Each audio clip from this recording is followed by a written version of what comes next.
इस चैप्टर का ब्रेकअप दिया यस। आप लोगों को? नहीं नहीं प्रभु जी, नहीं दिया आपने। हाँ, ब्रेकअप नहीं दिया तो मैं बाद में पोस्ट करूंगा उसमें, लेकिन अभी जस्ट शॉर्ट में लिख सकते हैं आप 5.1 to 5.6। 5.1 to 5.6। एक मिनट, ओके। एक मिनट, मैं बताता हूँ, आप सुनते जाइए, लिखते जाइए। 5.1 to 5.6 में निष्काम कर्मयोग ज्ञान योग से, निष्काम कर्मयोग ज्ञान योग के समान है, परंतु ज्ञान योग से ज्यादा आसान है। निष्काम कर्मयोग ज्ञान योग के समान है, किंतु ज्ञान योग से आसान है प्रैक्टिस करने में। ठीक है, ये 5.1 to 5.6 हम ऑलरेडी देख चुके हैं, 5.5 तक खाली एक श्लोक बढ़ाना है। उसके बाद 7 से 12 आएगा 5.7 to 5.12 निष्काम कर्मयोग के अभ्यास का तत्व। निष्काम कर्मयोग के अभ्यास का तत्व, या फिर निष्काम कर्मयोग कैसे करना होता है, निष्काम कर्मयोग में निष्काम कर्मयोगी कैसे कार्य करता है, 7 से 12 श्लोक में आएगा ये।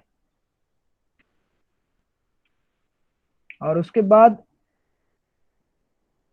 13 से 16 5.13 to 16 लिखिए, कर्ता कौन है, कर्ता कौन है, यानी ठीक, वो डिस्कस करेंगे हम डिटेल में, कर्ता कौन है 13 से 16। और फिर बचा लास्ट का सेक्शन 17 से 29। 17 से 29 में आएगा परमात्मा के ऊपर ध्यान करके मुक्ति प्राप्त कैसे की जाती है। 17 से 29 परमात्मा के ऊपर ध्यान करके मुक्ति कैसे प्राप्त की जाती है।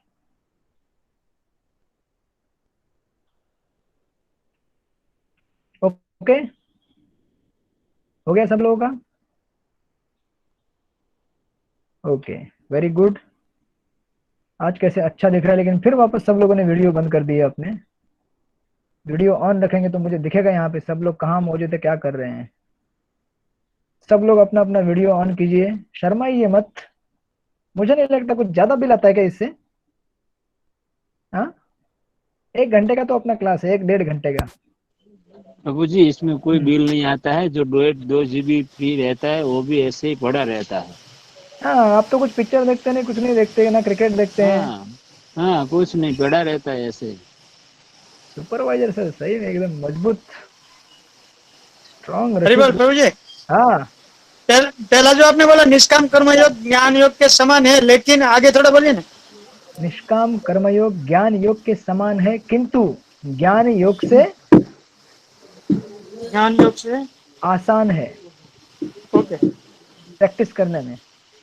ओके ओके, धन्यवाद। ये धर्मात्मा प्रभु, धर्मात्मा प्रभु, हरि बोल, धर्मात्मा प्रभु, आप सुन रहे हैं मुझे? हाँ प्रभु बोलिए। तो आपका वीडियो ऑन कीजिए। वीडियो ऑन ही है प्रभु। हाँ तो ऑन रखिए।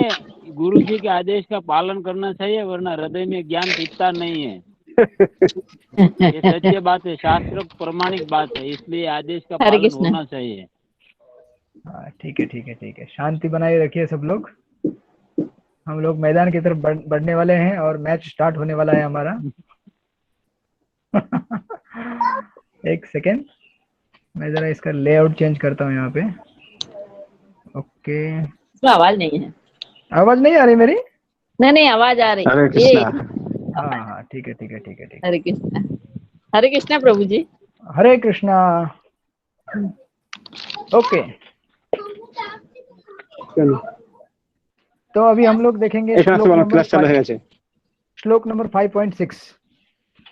संन्यासस्तु महाबाहो दुःखम अप्तुम अयोगत योगयुक्तो मुनिर्ब्रह्मा न चिरेणाधिगच्छति। अनुवाद पढ़ेंगे भौतिक प्रभु जी, भौतिक प्रभु जी पढ़िए श्लोक नंबर 5.6।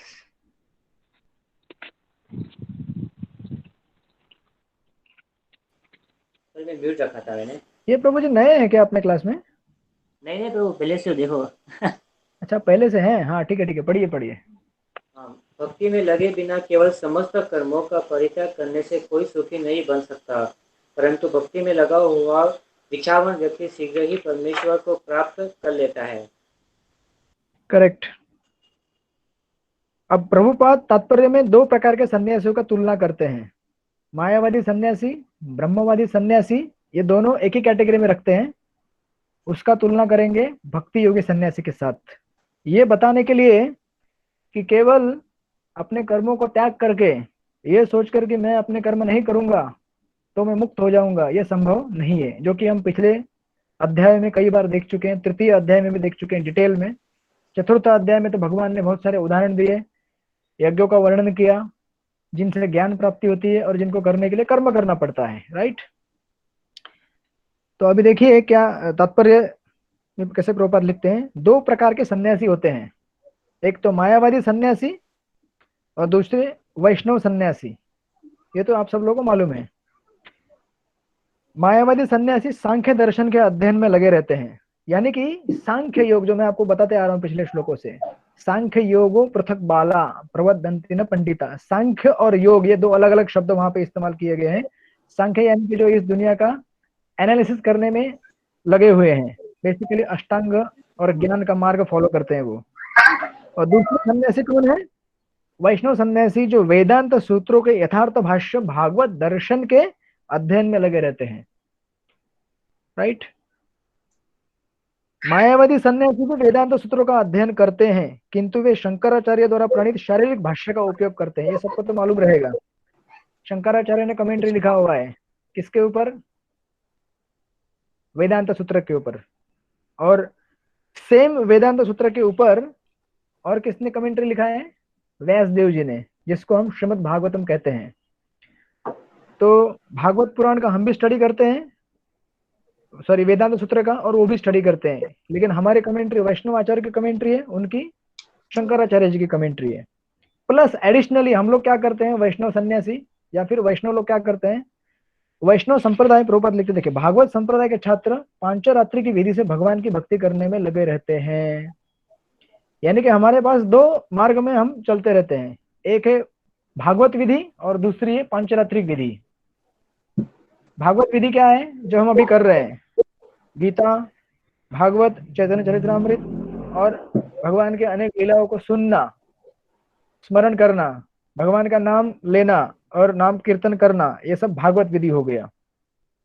और पंचरात्रिक विधि यानी कि भगवान की डिटी वर्शिप, जो हम भगवान का पूजा करते हैं, मंदिरों में अर्चना करते हैं, भगवान की सेवा करते हैं, वो हो गया पंचरात्रिक विधि। तो हमारे पास एक एडिशनल चीज हो गया अपार्ट फ्रॉम भागवत स्टडी, वेदांत सूत्र का स्टडी। तो इसलिए देखिए प्रभुपाद क्या लिखते हैं, अतः वैष्णव सन्यासियों को भगवान की दिव्य सेवा के लिए अनेक प्रकार के कार्य करने होते हैं, राइट। उन्हें भौतिक कार्यों से कोई सरोकार नहीं रहता, किंतु तो भी वे भगवान की भक्ति में नाना प्रकार के कार्य करते रहते हैं। यानी कि हम जो भी कार्य करते हैं उसमें भौतिकता बिल्कुल भी नहीं है।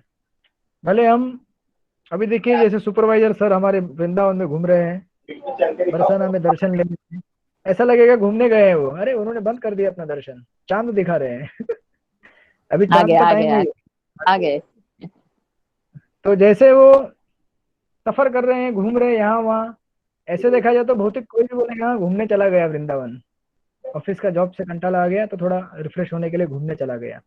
लेकिन उनका घूमना भी एक भक्तिमय कार्य है, क्योंकि वो भगवान के धाम में गए हैं और वहां जाके भगवान के धामों में अपना आध्यात्मिक जब जो भी कर रहे हैं या फिर अभी क्लासेस अटेंड कर रहे हैं, राइट।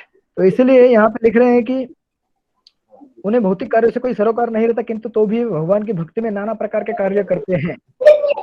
किंतु मायावादी सन्यासी जो सांख्य तथा वेदांत के अध्ययन एवं चिंतन में लगे रहते हैं, वे भगवान की दिव्य भक्ति का आनंद नहीं उठा पाते। क्यों नहीं उठा पाते भगवान के दिव्य भक्ति का आनंद? क्योंकि वो सोचते, वो ये समझते ही नहीं कि भगवान का एक दिव्य रूप है। जब भगवान का दिव्य रूप रहेगा तो ही उसकी सेवा की जा सकती है ना। जब भगवान का रूप रहेगा तो ही उनकी रूप के बारे में सुना जा सकता है ना। जब भगवान की दिव्य लीलाएं होंगी तभी उन लीलाओं के बारे में स्मरण किया जा सकता है, सुना जा सकता है। जब उनके लिए भगवान का रूप है ही नहीं, भगवान तो केवल एक हवा के जैसे हैं, एक ज्योति के जैसे हैं, तो फिर उसके बारे में क्या सुनना, उसके बारे में क्या पूजा करना, उसको क्या कपड़ा पहनाना, उसको क्या खाना खिलाना, कुछ भी होता ही नहीं है एक्टिविटी। आप लोग समझ रहे हैं मेरी बात को? समझ रहे हैं सब लोग? यस प्रभु। इसीलिए वो भक्ति का आनंद नहीं उठा पाते। अभी देखिए आगे प्रभुपाद का इंपॉर्टेंट लाइन, क्योंकि उनका अध्ययन अत्यंत जटिल हो जाता है, अतः वे कभी कभी ब्रह्म चिंतन से ऊबकर समुचित बोध के बिना ही भागवत की शरण ग्रहण कर लेते हैं। क्योंकि कितना एनालिसिस करेंगे आप, पृथ्वी, जल, अग्नि, आकाश, वायु, कर्मेंद्रिया, ज्ञानेन्द्रिया और फिर आत्मा, बस उनका विश्लेषण यहाँ तक ही रहता है, ज्यादा ज्यादा जाएंगे ब्रह्म तक। ये जो चिंतन है बहुत ही शुष्क है। शुष्क यानी कि इसमें कुछ रस नहीं है। अगर समझो आप लोग क्लास में पढ़ाई करते हैं, आप अगर स्कूल में पढ़ाई किए होंगे, अगर आपको बोला जाए कि दिन भर केवल मैथमेटिक्स पढ़ाई करते रहो, कितने लोग पढ़ाई कर पाएंगे? नहीं कर पाएंगे ना, बोर लगेगा ना। लेकिन आपको बोलेंगे थोड़ा कभी आप पोएट्री करो, थोड़ा कुछ लेबोरेटरी में जाके एक्सपेरिमेंट करो साइंस के, या फिर कुछ ऐसे लिखो, या कुछ मेमोराइज करो वर्सेस, या कुछ पोएम पढ़ के सुनाओ। ऐसे अलग अलग एक्टिविटी जब करते हैं हम तो थोड़ा रस आता है उसमें। लेकिन केवल अगर ज्योमेट्री या फिर अलजेब्रा के फिगर्स के साथ ही खेलते रहेंगे, आपको किसी किसी को पसंद आएगा, लेकिन हर किसी को पसंद नहीं आएगा। इसलिए देखिए ज्ञान मार्गों को स्वीकार करने वाले लोग भी बहुत कम होते हैं, सब नहीं होते हैं। ये सबकी मेंटेलिटी वैसे नहीं होती है उस मार्ग के लिए सुटेबल। तो इसलिए यहाँ पे बोल रहे हैं कि कभी कभी वो लोग उब जाते हैं, कंटाल जाते हैं। इसलिए सुपरवाइजर सर वृंदावन पहुंच गए। क्यों? बस यहाँ पे उब गए, रोज का वही अपना आना जाना, वही ऑफिस, वही घर, वही ये वही वो। राइट? सही है सुपरवाइजर सर? नहीं, मुझे ऐसा तो नहीं लग रहा है, लेकिन पुरुषोत्तम महीना था इसलिए मैं आ गया। हाँ ठीक है, चलेगा। मुझे कभी कभी ऐसा लगता है। हरी बोल प्रभु जी, अभी आप सुपरवाइजर लोग, साहब है ना। हरी बोल तरुण गौरांग प्रभु। हाँ, सुपरवाइजर आपका वीडियो ऑन कीजिए। अरे अरे कृष्णा, हाँ बोलिए बोलिए। एवरी टाइम उनका जो मूड रहता है ना वो वृंदावन का ही रहता है। वो बम्बई में रहते हैं ना, फिर भी रहने का स्टाइल उनका वृंदावन का ही रहता है। अच्छा ठीक है, मतलब हमारे सब में वही महाभागवत आचार्य हैं। हम सब लोग तो कभी कभी उब जाते हैं। अभी जैसे आपको अगर मैं एग्जाम दूंगा, हम उठने वाले में से नहीं है। समझो अगर मैंने एग्जाम दिया आपको कंटिन्यूअस, आपको बोला कि एग्जाम लीजिए, लिखते रहिए, एक एग्जाम गया, दूसरा आया, तीसरा आया, चौथा आया, तो आप कंटाल जाएंगे ना। अब बोले प्रभु जी अभी थोड़ा कुछ चेंज हो जाए track. Right? Continue. Yes of course. तो हम लोग इतने भी बोर नहीं होते हैं, क्योंकि हमारा क्या है, एक पंचरात्र और भागवत विधि की वजह से कॉम्बिनेशन में हमारा मन वैसे लग जाता है, क्योंकि दोनों कॉम्बिनेशन है एक तरह से। लेकिन ये जो है मायावादी और ब्रह्मवादी सन्यासी, खास करके मायावादी, उनका चिंतन शुष्क रहता है, इसलिए बोर हो जाते हैं। इसलिए क्या लिख रहे हैं प्रभुपाद, कभी कभी वे समुचित बोध के बिना ही भागवत की शरण ग्रहण करते हैं। फलस्वरूप श्रीमद् भागवत का भी अध्ययन उनके लिए कष्टकर होता है। क्यों कष्टकर होता है? क्योंकि भागवत में तो हर जगह भगवान के रूप और गुणों का वर्णन किया गया है, जबकि वो लोगों को आदत पड़ी है कि भगवान को हमेशा निराकार रूप में देखने का, भगवान को हमेशा अव्यक्त रूप में देखने का। लेकिन भागवत तो ये हर चैप्टर और हर श्लोक में वर्णन करता है कि भगवान किस तरह से सुंदर दिखते हैं, किस तरह से सुंदर उनकी वाणी है, किस तरह से उनकी लीलाएं सुंदर है, किस तरह से अपने भक्तों के साथ प्रेम का आदान प्रदान करते हैं। तो ये भी उनके लिए कष्टप्रद हो जाता है। राइट? मायावादी सन्यासियों का शुष्क चिंतन तथा कृत्रिम साधनों से निर्विशेष विवेचना उनके लिए व्यर्थ होती है, और उसके विपरीत भक्ति में लगे हुए वैष्णव सन्यासी अपने दिव्य कर्मों को करते हुए प्रसन्न रहते हैं, और यह भी निश्चित रहता है कि वे भगवत धाम को प्राप्त करेंगे। यानी कि ये हमारा जो मार्ग है, यानी कि इस श्लोकों में जो तुलना की गई है, सांख्य मार्ग और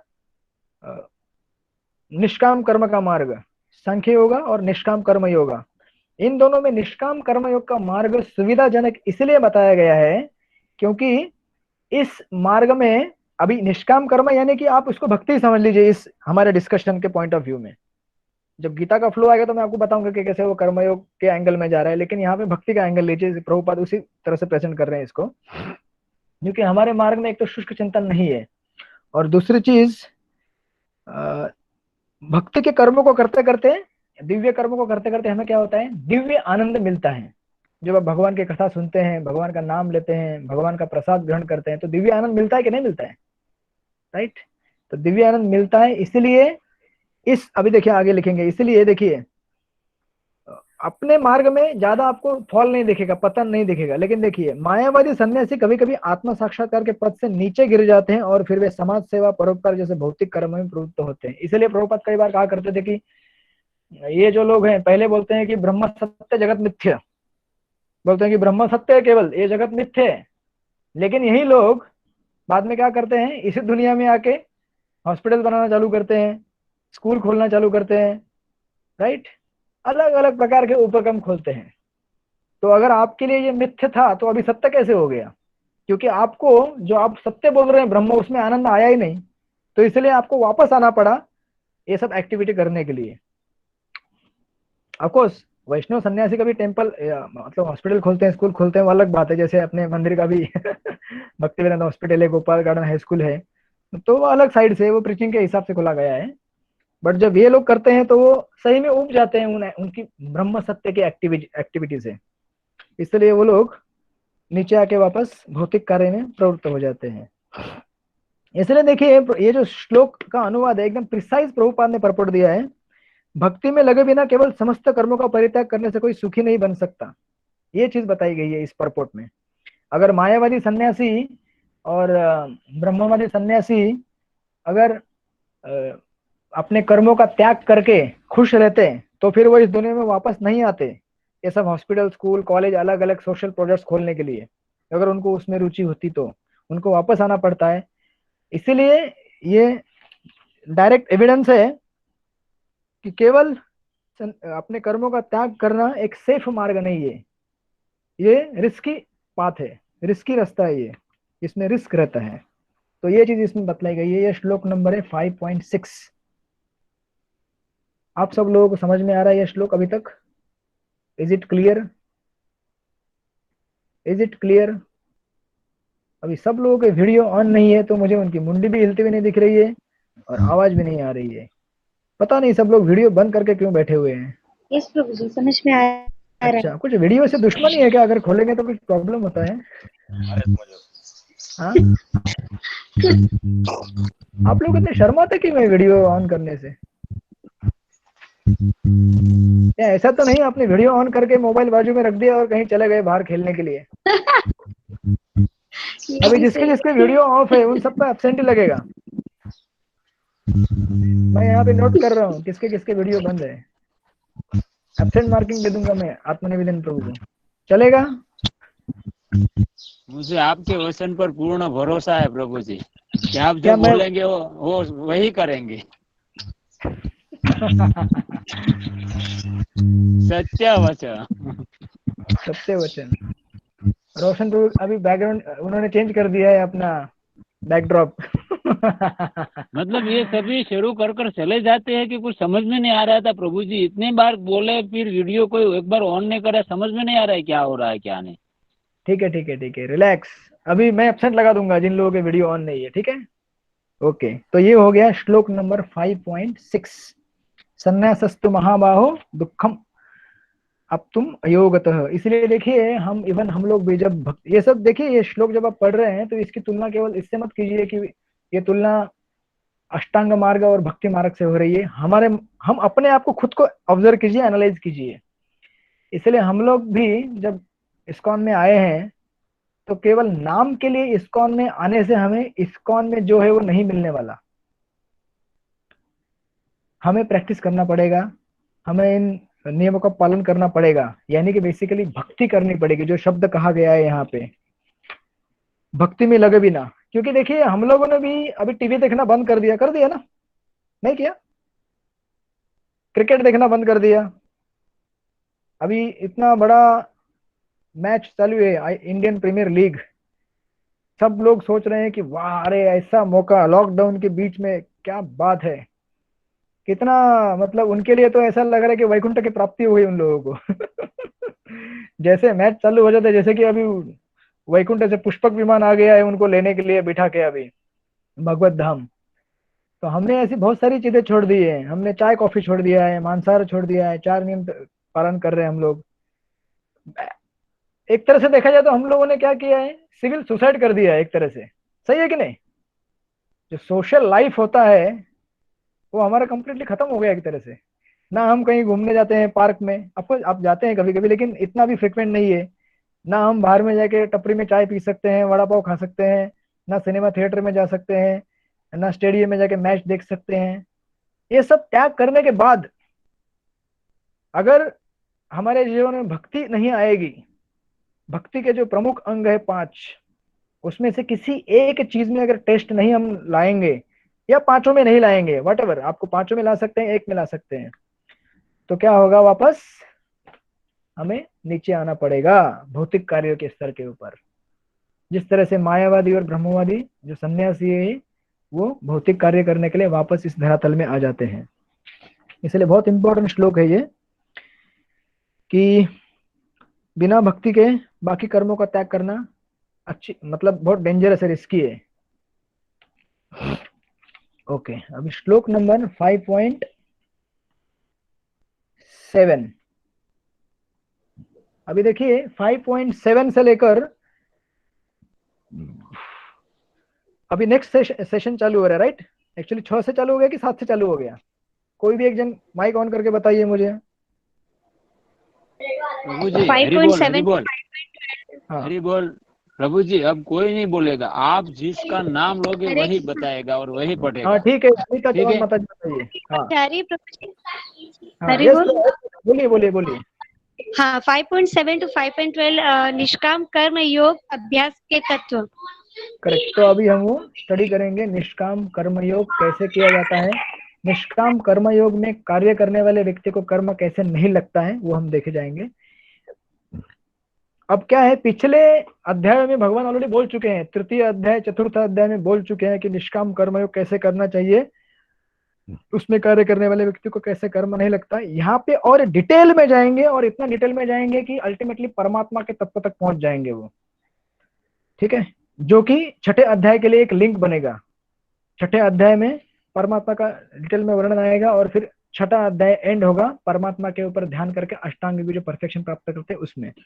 तो 7वां श्लोक लीजिए। योग युक्तो विशुद्धात्मा विजितात्मा जितेन्द्रिय सर्वभूतात्म भूतात्मा कुर्वन् अपि न लिप्यते। अनुवाद पढ़ेंगे, गायत्री माता जी पढ़िए अनुवाद। हरे कृष्ण प्रभु जी। पढ़िए।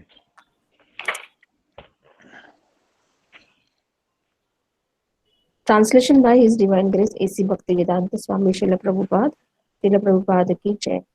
जो भक्ति भाव से कर्म करता है, जो विशुद्ध आत्मा है और अपने मन तथा इंद्रियों को वश में रखता है, वह सबों को प्रिय होता है और सभी लोग उसे प्रिय होते हैं।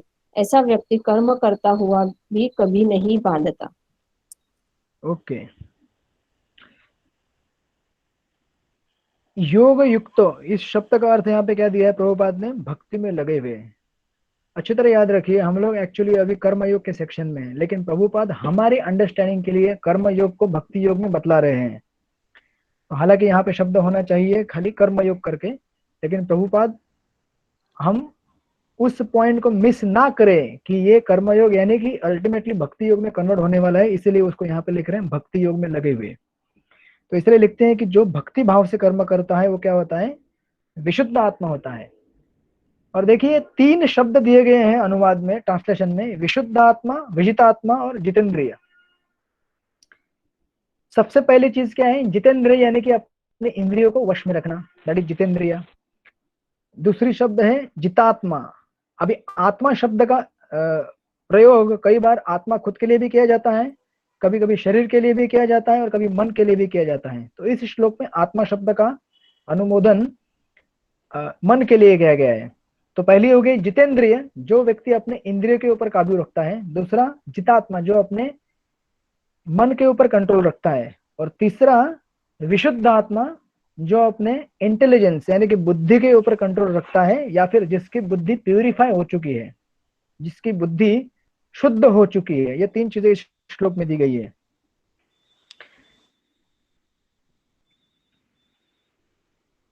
अगर इसका हायरार्की देखेंगे तो कैसे देखिए, बेटर इज सबसे पहला क्या रहेगा, सेंस, अपने जो सेंसेस हैं इनको कंट्रोल करना।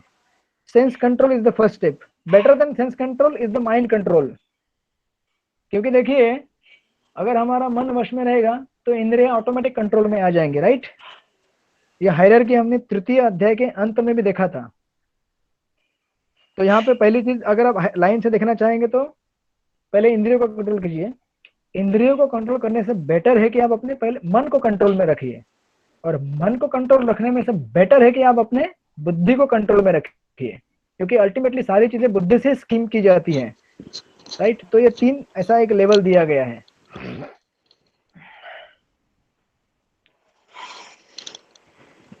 तो जो व्यक्ति योग में कार्य करता है या फिर भक्ति भाव से कर्म करता है वो क्या है, विशुद्ध आत्मा है, जिसका मन, बुद्धि और सेंसेस ये तीनों क्या है, कंट्रोल में है।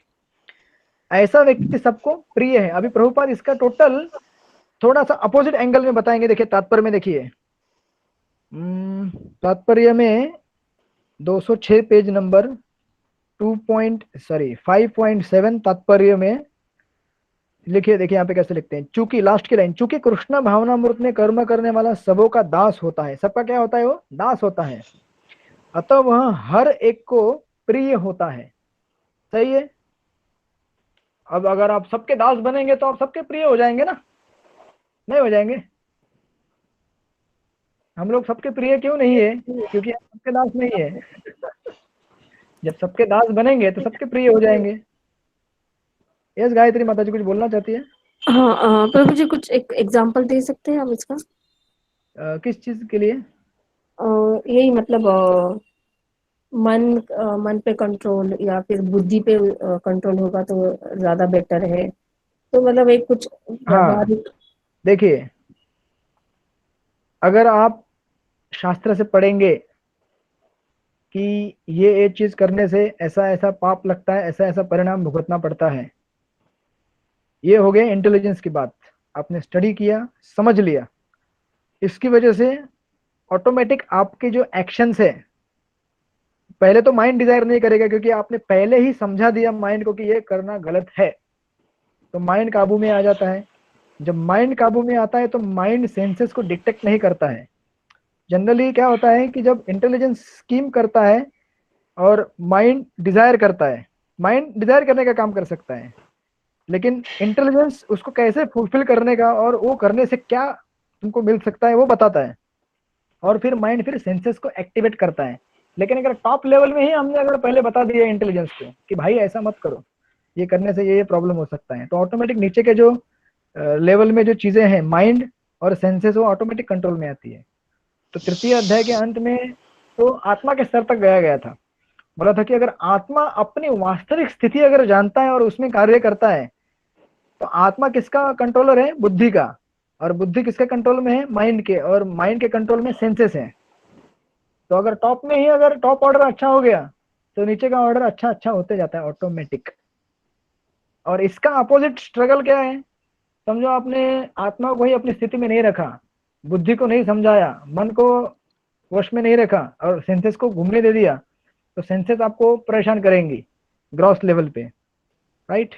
लेकिन अगर आप ऊपर से ही अगर पहले बंद कर देंगे तो उसका जो नीचे का फ्लो है वही बंद हो जाएगा। और देखिए सबसे कठिन क्या चीज है, मतलब कठिन नहीं, अगर समझो बुद्धि को और मन को काबू रखना कठिन है, लेकिन उसका रिजल्ट अच्छा आता है। उसका रिजल्ट क्या होता है, हमारे लिए सुविधाजनक रहता है। समझो अगर आपने आपको, हम सबको समझो, अगर कोई व्यक्ति है उसको मालूम है कि सिगरेट अगर मैं पीऊंगा तो कैंसर हो जाएगा, तो सिगरेट पीने से कैंसर होने के बाद जो तकलीफ होती है वो ज्यादा है या सिगरेट न पीने के लिए मन को कंट्रोल करना वो तकलीफ ज्यादा है? मुझे बताइए कौन सी तकलीफ ज्यादा है?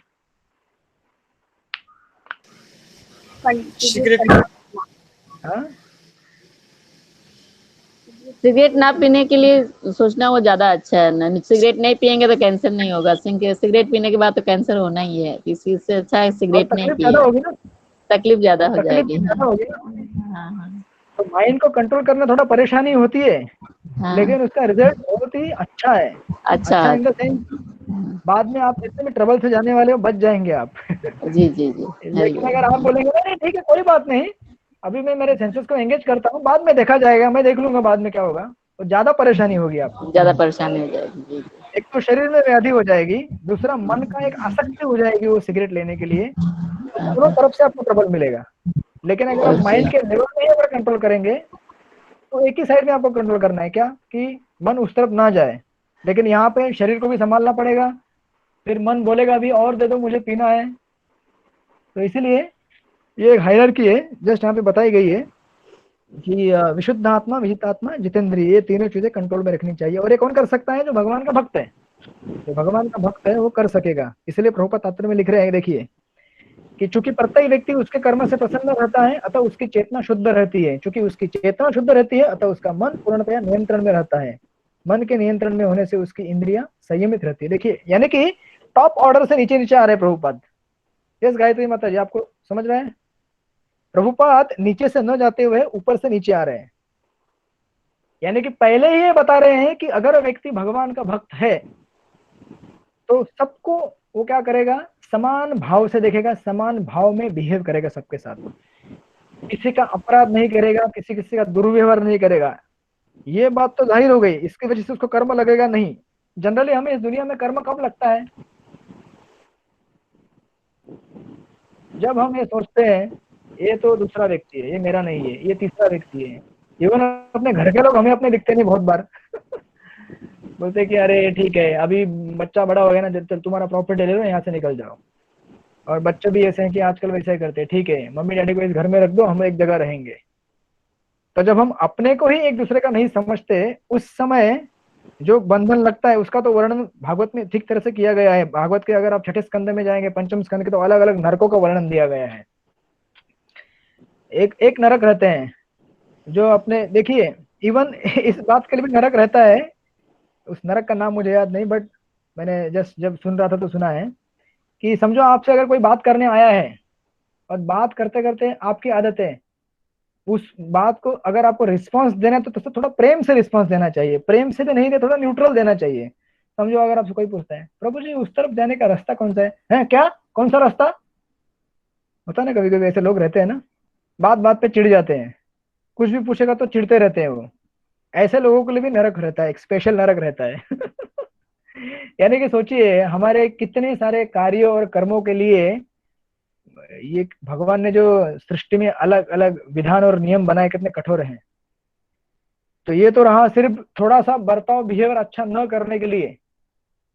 तो सोचिए जब हम अपने ही लोगों को घर से निकाल देते हैं या दूसरों को है ना पराया व्यक्ति समझ के उसके प्रति अत्याचार करते हैं, या समझो कभी आपके, समझो किसी का दुकान है, दुकान में जब कोई व्यक्ति आता है आपसे कुछ चीजें खरीदने के लिए, तो अपना अगर आपके घर का कोई रहेगा तो उसको आप पूरा डिस्काउंट देंगे, और अगर दूसरा कोई बाहर का व्यक्ति आएगा तो उसको डबल ट्रिपल उससे चार्ज लेंगे, जो कि आपको नहीं लेना चाहिए, उतना लेना चाहिए इतना लेना चाहिए।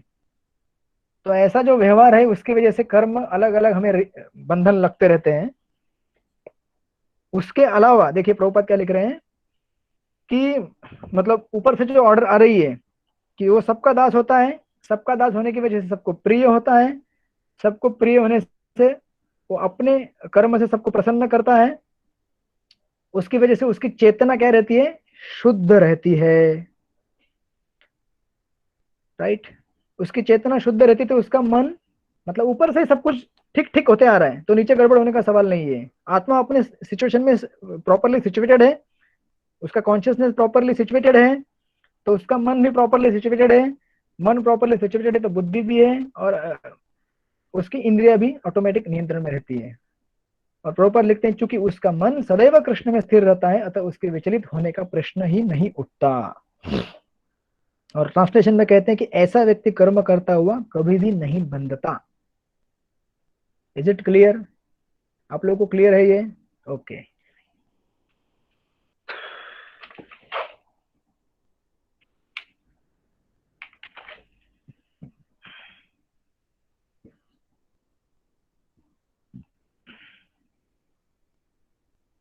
और प्रभुपाद बीच में फिर थोड़ा ग्राफिक वर्णन करते हैं कि ऐसा व्यक्ति किस तरह से जीवन जीता है। लिखते हैं कि नहीं उसे कृष्ण से संबंध कथाओं से अतिरिक्त अन्य कार्यों में अपनी इंद्रियों को लगाने का अवसर मिलता है। वह कृष्ण कथा के अतिरिक्त और कुछ सुनना नहीं चाहता। वह कृष्ण को अर्पित किए हुए भोजन के अतिरिक्त अन्य कुछ नहीं खाना चाहता और न ऐसे किसी स्थान में जाने की इच्छा रखता है जहाँ कृष्ण संबंधी कार्य न हो, अतः उसकी इंद्रिया वश में रहती है। ऐसा व्यक्ति जिसकी इंद्रिया संयमित हो वह किसी के प्रति अपराध नहीं कर सकता। ये दूसरा पॉइंट ऑफ व्यू है कि अगर आप कृष्णा कॉन्शियस लाइफस्टाइल जिएंगे तो ऑटोमेटिक आपकी इंद्रिया कंट्रोल में आती हैं। ये भी उसका कहने का अर्थ है कि हम वही सुनेंगे जो भगवान से संबंधित है, हम वही खाएंगे जो भगवान का प्रसाद है, हम वहीं जाएंगे जो भगवान का स्थान है। ये सब कार्य करने की वजह से क्या है, बोलिए, ये सब कार्य करने की वजह से क्या होता है, हमारी इंद्रिया नियंत्रण में रहती है। जब आप बाहर का कुछ खाएंगे ही नहीं, जब आप बाहर की चीज कोई देखेंगे ही नहीं, जब आप बाहर के किसी फालतू स्थान में जाएंगे ही नहीं, तो आपको प्रकृति के जो 3 गुण है उसमें से रजोगुण और तमोगुण का संपर्क आएगा ही नहीं। जब रजो और तमोगुण का संपर्क नहीं आएगा तो ऑटोमेटिक हम लोग गुडनेस में सिचुएट हो जाएंगे, सत्व गुण में। जब हम सत्व गुण में सिचुएट हो जाएंगे तो ऑटोमेटिक सत्वगुणी लाइफस्टाइल क्या करती है, हमें भगवान के करीब या फिर स्पिरिचुअल प्रैक्टिस करने के लिए हेल्पफुल रहती है। देखिए आप लोगों का कॉमन एक्सपीरियंस है ये, जब हम कई बार बाहर की चीजें खाते हैं या फिर बाहर की चीजें ज्यादा देख लेते हैं, आजकल तो स्मार्टफोन है, टीवी है, अलग अलग चीजें हैं, तो हमारा मन क्या होता है, विचलित हो जाता है, डिस्टर्ब हो जाता है, राइट। तो जब डिस्टर्ब होता है तो हम फिर अपनी भक्ति को मेंटेन नहीं कर सकते या फिर योग को, इस जो तात्पर्य में कहा गया उसको मेंटेन नहीं कर सकते। एक सेकेंड, आप लोग 1 मिनट के लिए मंगता तो ब्रेक लीजिए।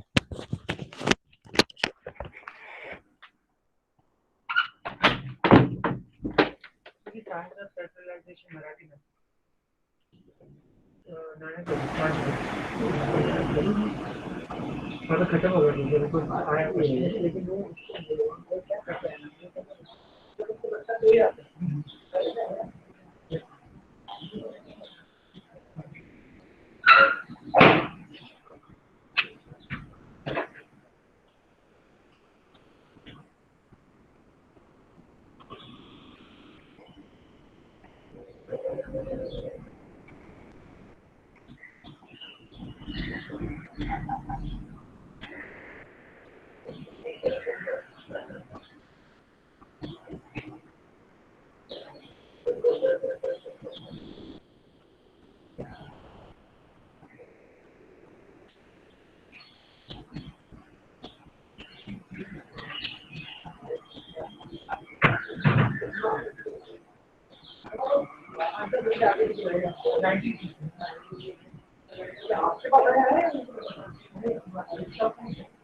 हरे कृष्णा। रवि प्रभु है, रवि प्रभु, रवि प्रभु।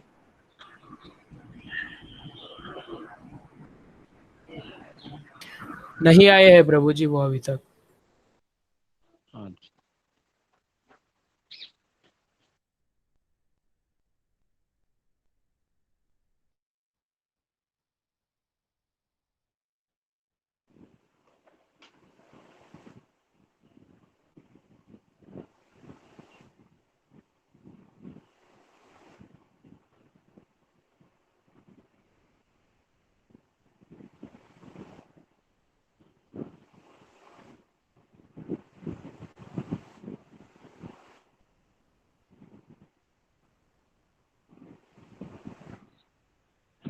आत्मनिवेदन प्रभु है, आत्मनिवेदन प्रभु।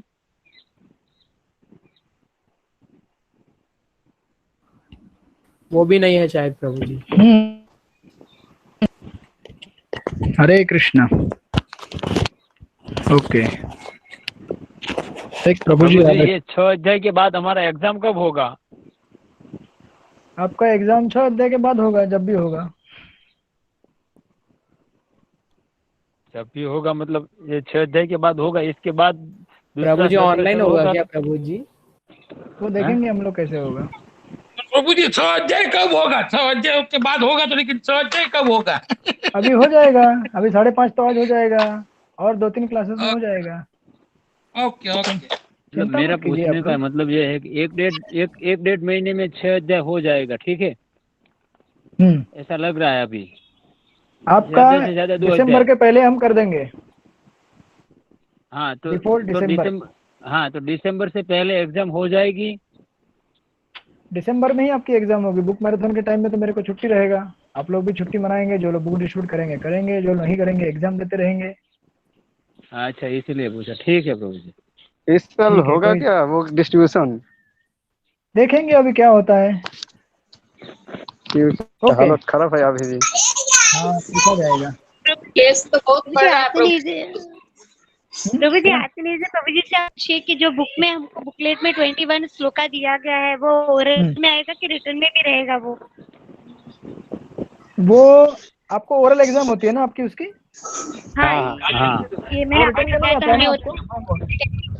रिटर्न में नहीं आता है ना? नहीं आता है हमारे एग्जाम में।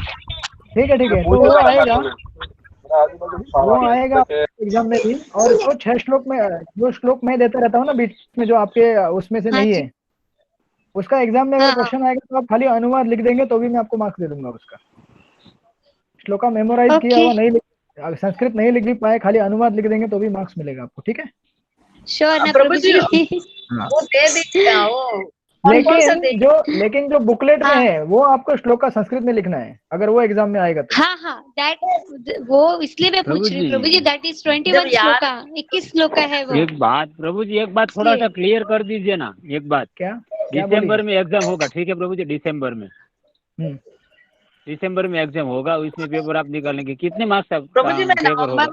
माता जी 1 मिनट पहले एक बात क्लियर हो जाने दीजिए, बाद में आप पूछिए। मैं आपको सब बताऊंगा, पहले 6 अध्याय होने दीजिए, आप चिंता मत कीजिए। आपकी एग्जाम होगी, मैं मार्क्स भी दूंगा आपको। नहीं तो इसके बाद आप 1 महीना देंगे क्या हम लोगों को? आप जितना जनवरी महीने में होगा तो अच्छा है। 2 महीने 3 महीना, आपको जितना चाहिए उतना। जनवरी महीने में होगा तो अच्छा है, क्योंकि बुक मैराथन रहेगा तो भी टाइम जाएगा।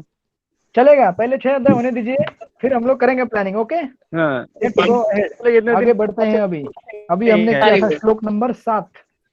किसी को 7 में शंका है, कुछ डाउट है? नहीं है? आगे बढ़ते हैं। मैं अभी भी आप लोगों से बिल्कुल खुश नहीं हूँ, क्योंकि बहुत सारे लोगों के वीडियो पता नहीं कहाँ गए हैं। लोग मुझे दिख ही नहीं रहे हैं, क्या कर रहे हैं लोग? बैठ रहे हैं, पढ़ रहे हैं, मैदान में है। यस माता जी। प्रभु जी वो थोड़ा सामान्य बताइए ना। किसका समरी? 1 से 7 तक थोड़ा बताइए ना संकल्प में, पूरा टोटल। अच्छा 1 से। ओके देखिए, श्लोक नंबर 1 या फिर 2 नंबर पकड़ लीजिए आप। यहाँ पे बेसिकली 2 से जब भगवान ने अपना प्रवचन चालू किया, तीसरे अध्याय का शुरुआत और 5वें अध्याय का शुरुआत सेम क्वेश्चन से होता है। तीसरे अध्याय में भी अर्जुन ने यही प्रश्न पूछा था कि आपने तो मुझे कहा कि भक्ति करो, और फिर वापस बोले लड़ाई करो, तो मैं करूं क्या? राइट। तो भगवान ने बताया कि 2 प्रकार के मार्ग रहते हैं, ज्ञान मार्ग और कर्म का मार्ग। और आपके लिए कर्म का मार्ग ज्यादा सुविधाजनक है, क्योंकि कर्म के मार्ग में कार्य करते समय जो रिजल्ट मिलता है वही रिजल्ट आपको ज्ञान के मार्ग से भी मिलेगा।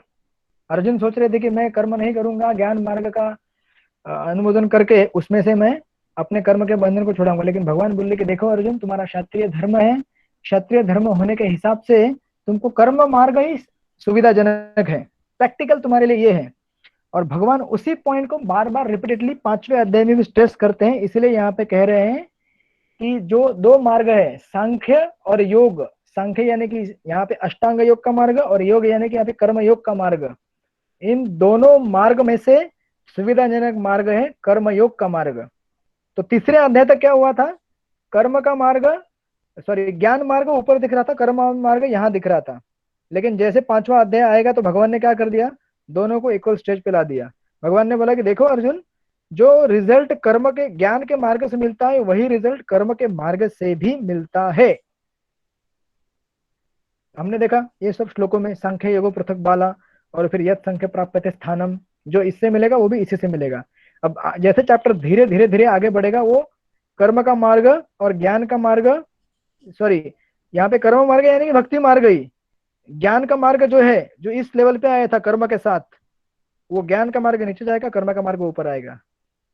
इसका विश्लेषण मैंने पिछले अध्याय में दे चुका हूं आपको। और वही चीज प्रभुपाद यहाँ पे भगवान भी आगे बताते 6ठे और 7वें श्लोक में जो हमने अभी लिया, संन्यासस्तु महाबाहो, कि केवल अपने कर्मों का त्याग करके अर्जुन, केवल अपने कर्मों का त्याग करके तुम बंधन से नहीं छूट सकते हो। उसके लिए तुमको क्या करना पड़ेगा? योग करना पड़ेगा, भक्ति करना पड़ेगा। तो तुम ये शायद सोच रहे हो कि कर्म का त्याग करूंगा और जंगल में जाके अष्टांग और ये सब मार्ग पालन करूंगा, लेकिन ये तुम्हारे लिए सुविधाजनक नहीं है, प्रैक्टिकल नहीं है। और हमारे लिए तो डेफिनेटली प्रैक्टिकल नहीं है इस एज में। जब अर्जुन के लिए प्रैक्टिकल नहीं था तो हमारे लिए कैसे प्रैक्टिकल होगा? हम तो काफी एडवांस हो चुके हैं कलयुग के टाइम ड्यूरेशन में। तो यही चीज यहाँ पे बताइए 6ठे 7वें श्लोकों में। अब हम बढ़ेंगे आगे। ओके, यस माता जी, आगे बढ़े। अगर कुछ समझ में नहीं आया हो तो मुझे बताइए, उस पॉइंट को हम वापस ये करने की कोशिश करेंगे एड्रेस। सब लोग अब तक समझ में आ रहा है? किसी को डाउट है कुछ? Okay, let's go ahead. अभी 8वां 9वां श्लोक देखिए। अभी कर्मयोग के अभ्यास का तत्व क्या है? कर्मयोगी किस तरह से कार्य करता है, या फिर कोई भी योगी किस तरह से कार्य करता है? नैवं किंचित करोमिति युक्तो मन्ये तत्त्ववित्, पश्यन् शृण्वन् स्पृशन् जिघ्रन् अश्वन् गच्छन् स्वपन् शशन्, प्रलपन् विसृजन् गृहन् उन्मिषन्, निमिषन् अपि इन्द्रियार्थेषु इंद्रियाणि इंद्रियार्थेषु वर्तन्त इति धारयन्। हाँ, रोशन प्रभु पढ़िए, अनुवाद पढ़िए इस श्लोक का 8 और 9 नंबर का। हाँ प्रभु जी।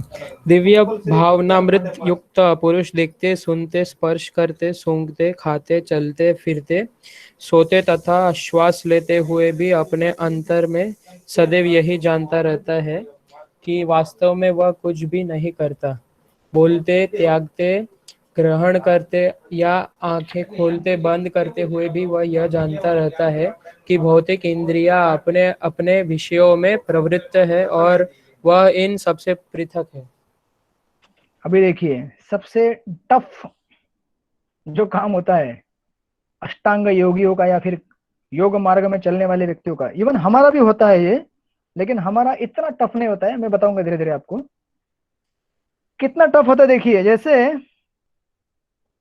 फॉर एग्जाम्पल आप अगर चल रहे हैं तो आप ये समझना है कि मैं चल नहीं रहा हूं। आप सब लोग टेंशन में तो नहीं है ना? कुछ लोग टेंशन में है। राधा गिरधारी प्रभु परफेक्टली ओके? क्या है? अच्छा, मेरा यहाँ पे कनेक्शन में कुछ तो प्रॉब्लम आ रहा है, कनेक्टिविटी में। आप लोग धैर्य बना के रखिए, मैं जरा चेक करता हूँ। ओके, वापस कनेक्शन आ गया है। थोड़ा कनेक्शन यहाँ पे इंटरनेट का पता नहीं फ्लक्चुएट हो रहा है, बट एनीवे वापस आ गया। तो ये प्रक्रिया ऐसी है कि आप चल रहे हैं तो भी आपको सोचना है मैं चल नहीं रहा हूँ। आप क्लास सुन रहे हैं ना, अभी आपको ये समझना है मैं सुन नहीं रहा हूँ। आप अगर कुछ खा रहे हैं तो आपको सोचना है मैं नहीं खा रहा हूँ। आप अगर कुछ बोल रहे हैं मैं नहीं बोल रहा हूँ। आप अगर सो रहे हैं मैं नहीं सो रहा हूँ। आप अगर मल त्याग कर रहे हैं मैं मल त्याग नहीं कर रहा हूँ। आप अगर और क्या बोले, बाकी सारी चीजें जितने भी एक्टिविटीज इस बॉडी से रिलेटेड हैं, जो भी होती हैं, वो कौन कर रहा है? देखिए, शब्द का इस्तेमाल किया गया है इंद्रियाणि इंद्रिया अर्थेषु। उसका सीधा सीधा अर्थ क्या है? इंद्रियाणि यानी कि इंद्रियों को, इंद्रिय अर्थेषु यानी कि इंद्रिय तृप्ति में, यानी कि आंख जो है वो चीज को, आंख एक इंद्रिय, बराबर है? आंख एक इंद्रिय है। आंख से क्या देखा जाता है? एक वस्तु देखी जाती है, उसकी ऑब्जेक्ट। तो इंद्रिय आंख उस ऑब्जेक्ट को देख रही है, मैं नहीं देख रहा हूं। समझ रहे हैं आप लोग?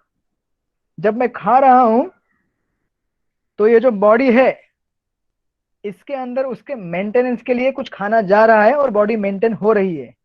मैं इन सब चीजों से क्या हूं, अलूफ हूं, एकदम विरक्त हूं। मैं दूर से देख रहा हूं कि कैसे बॉडी में सब कुछ हो रहा है।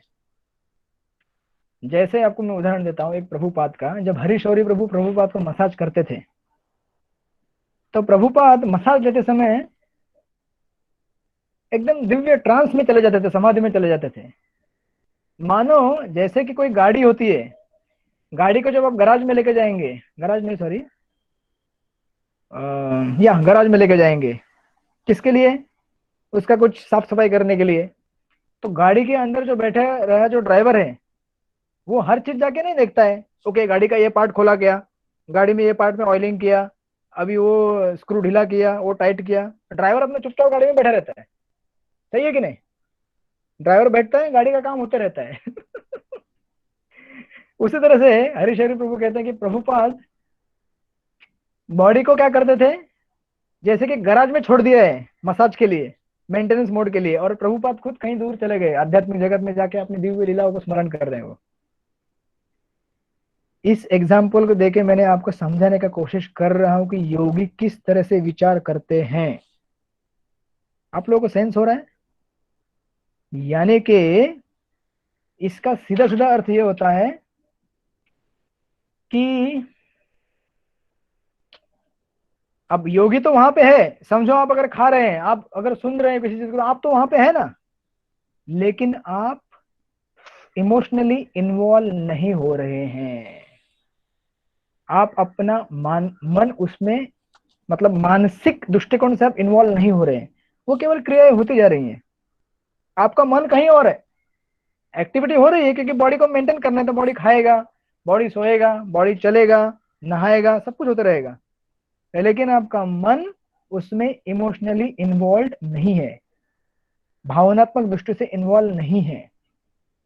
जैसे जो उदाहरण मैं पहले भी दिया हूं गाड़ी का, आप अगर आपकी गाड़ी है, पेट्रोल पंप पे लेके जाएंगे पेट्रोल भरने के लिए, तो आप ये सब देखते नहीं बैठते, अब ढक्कन कैसे खोलेगा, आपको कितना पेट्रोल डालेगा देखेंगे आप। लेकिन कैसे डालेगा पेट्रोल, अभी पेट्रोल कितना बूंद गिर रहा है, टंकी में कितना कहाँ कहाँ कोने में जाकर बैठ गया, ये सब आप देखते नहीं। आप गाड़ी में बैठे रहते हैं, हाँ ठीक है, गाड़ी में डालते रहो पेट्रोल, आपका उससे कुछ लेना देना नहीं, आप इमोशनली इन्वॉल्व नहीं है किस तरह से डाल रहे हो, अभी ढक्कन कैसे बंद किया, अभी कैसे उसको निकालेगा, कैसे खोलेगा, रखेगा वापस, राइट। तो उसी तरह से ये जो योगी लोग हैं ये इमोशनली इन्वॉल्व नहीं होते, जो कि सबसे टफ मतलब प्रोसेस है। अब आप में से कितने लोग ऐसे हैं जो ऐसा सोचेंगे मैं खा रहा हूं लेकिन खा भी नहीं रहा हूं? सोच पाएंगे आप लोग ऐसा? अरे आनंद लेके खाएंगे ना। यस, आनंद लेके खाएंगे, क्योंकि आप लोग भक्त हैं, आप लोग योगी नहीं है। राइट। ऑफकोर्स मैंने प्रभुपाद का एग्जांपल इस एंगल से नहीं दिया, जस्ट बताने के लिए कि किस तरह से मतलब हम अपने शरीर को मेंटेनेंस मोड में डालेंगे और वहां से हम किसी दूसरे जगह चले गए समाधि में, ये दिखाने के लिए कि किस तरह से अनइन्वॉल्व रहते हैं योगी जन। तो भगवान का प्रसाद बोलेगा तो अलग चीज हो गई, वो तो दिव्य चीज है, उसमें तो हम आनंद लेना ही चाहिए, भगवान का दिव्य स्मरण करते हुए लेना चाहिए, राइट।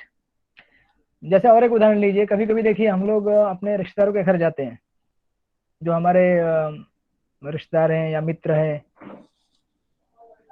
अच्छा, मुझे लगा कोई डंबल लेके कसरत कर रहा है, वीडियो ऐसा क्रॉस दिख रहा था। ठीक है ठीक है, कहाँ कहाँ लोग घूम रहे पता नहीं।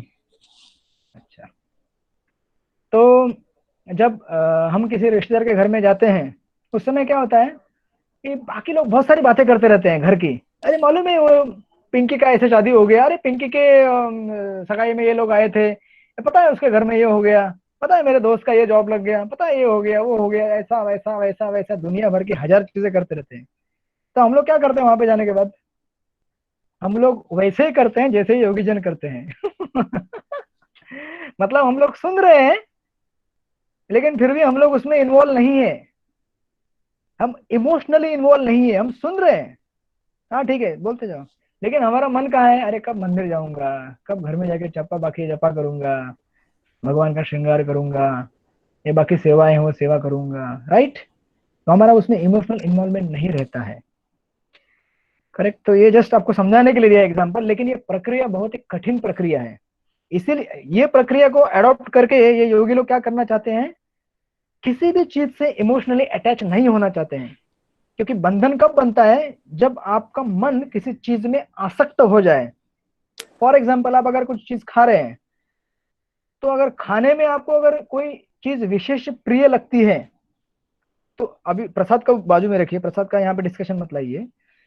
समझो आपको अगर समोसा अच्छा लगता है, तो आप खाते समय क्या करेंगे, वाह क्या समोसा है, ये पर्टिकुलर दुकान का समोसा इतना अच्छा लगता है। मतलब क्या हो गया, आप उस समोसा के पर्टिकुलर शॉप से अटैच हो गए। हो सकता है अगले जन्म में आपका जन्म उस शॉप में हो जाए समोसा बनाने वाले आदमी के रूप में। क्योंकि वो जो आसक्तियां हैं जो इमोशनली इन्वॉल्व होने के बाद बनती हैं, वो हमको हमारे मृत्यु के टाइम में जब उस चीजों का स्मरण होता है तो उसकी तरफ कैरी करती हैं फॉरवर्ड। आप समझ रहे हैं? तो इसीलिए ये योगी लोग क्या करते हैं, नहीं नहीं, इस दुनिया में मेरे लिए सब कुछ सम है, सब कुछ ब्रह्म है। ये समोसा है, चाहे वो किसी भी दुकान का हो, या फिर वड़ा हो या रोटी हो, मेरे लिए सब एक चीज है। बस मुझे शरीर मेंटेन करना है, इसलिए मुझे इस चीज को लेना है। लेकिन ये प्रक्रिया क्या है, बहुत ही हमारे लिए इम्प्रैक्टिकल है, इन द सेंस की बहुत टफ प्रक्रिया है, ये हमारे लिए कठिन रहता है। इसलिए इस बंधन से मुक्त होने के लिए दूसरा भी मार्ग रहता है। वो मार्ग भगवान आगे जाके धीरे धीरे धीरे छठे अध्याय को क्रॉस करने के बाद ठीक से भक्ति योग में जाके डिटेल में बताएंगे कि कर्म योगी जो है इस तरह से कार्य करता है। लेकिन आपको इसके अलावा दूसरा भी ऑप्शन है जो भक्ति के द्वारा आप कर सकते हैं, यानी कि सेम चीजें। देखिए इसलिए मैंने क्या कहा, भक्ति योग कर्म योग सेम लाइन में चल रहा है पैरेलली। क्यों?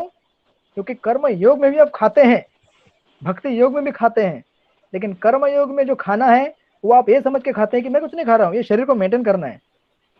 लेकिन भक्ति योग में जो खाते हैं आप उसको ये समझ के खाते हैं कि कृष्ण का प्रसाद है। इसलिए उसमें इमोशनल अटैचमेंट आप भगवान के साथ जोड़ते हैं, फूड के आइटम के साथ नहीं, समोसा के साथ नहीं, बल्कि प्रसाद के साथ जोड़ते हैं। आप एक पर्टिकुलर डिश के साथ नहीं जोड़ते आपका इमोशनल अटैचमेंट। तो ये चीज यहाँ पे बताई गई है कि ऐसा सोचते हैं योगी जन कि केवल इंद्रिय वस्तु के साथ संपर्क में आ रही है, लेकिन मैं तो इनसे टोटल अलग हूं। और प्रभुपाद तात्पर्य में इसी चीज को ठीक से और इलेबोरेट कर रहे हैं भक्ति के पर्सपेक्टिव से, भक्ति एंगल से। देखिए प्रभुपाद लिखते हैं, चूंकि कृष्ण भावना भावित व्यक्ति का जीवन शुद्ध होता है, फलतः उसे निकट तथा दूरस्थ 5 कारणों कर्ता कर्म अधिष्ठान प्रयास तथा भाग्य पर निर्भर किसी कार्य से कुछ लेना देना नहीं रहता। उसका कारण यह है कि वह भगवान की दिव्य सेवा में लगा रहता है। देखिए अभी नेक्स्ट लाइन, यद्यपि ऐसा प्रतीत होता है कि वह अपने शरीर तथा इंद्रियों से कर्म कर रहा है। करेक्ट?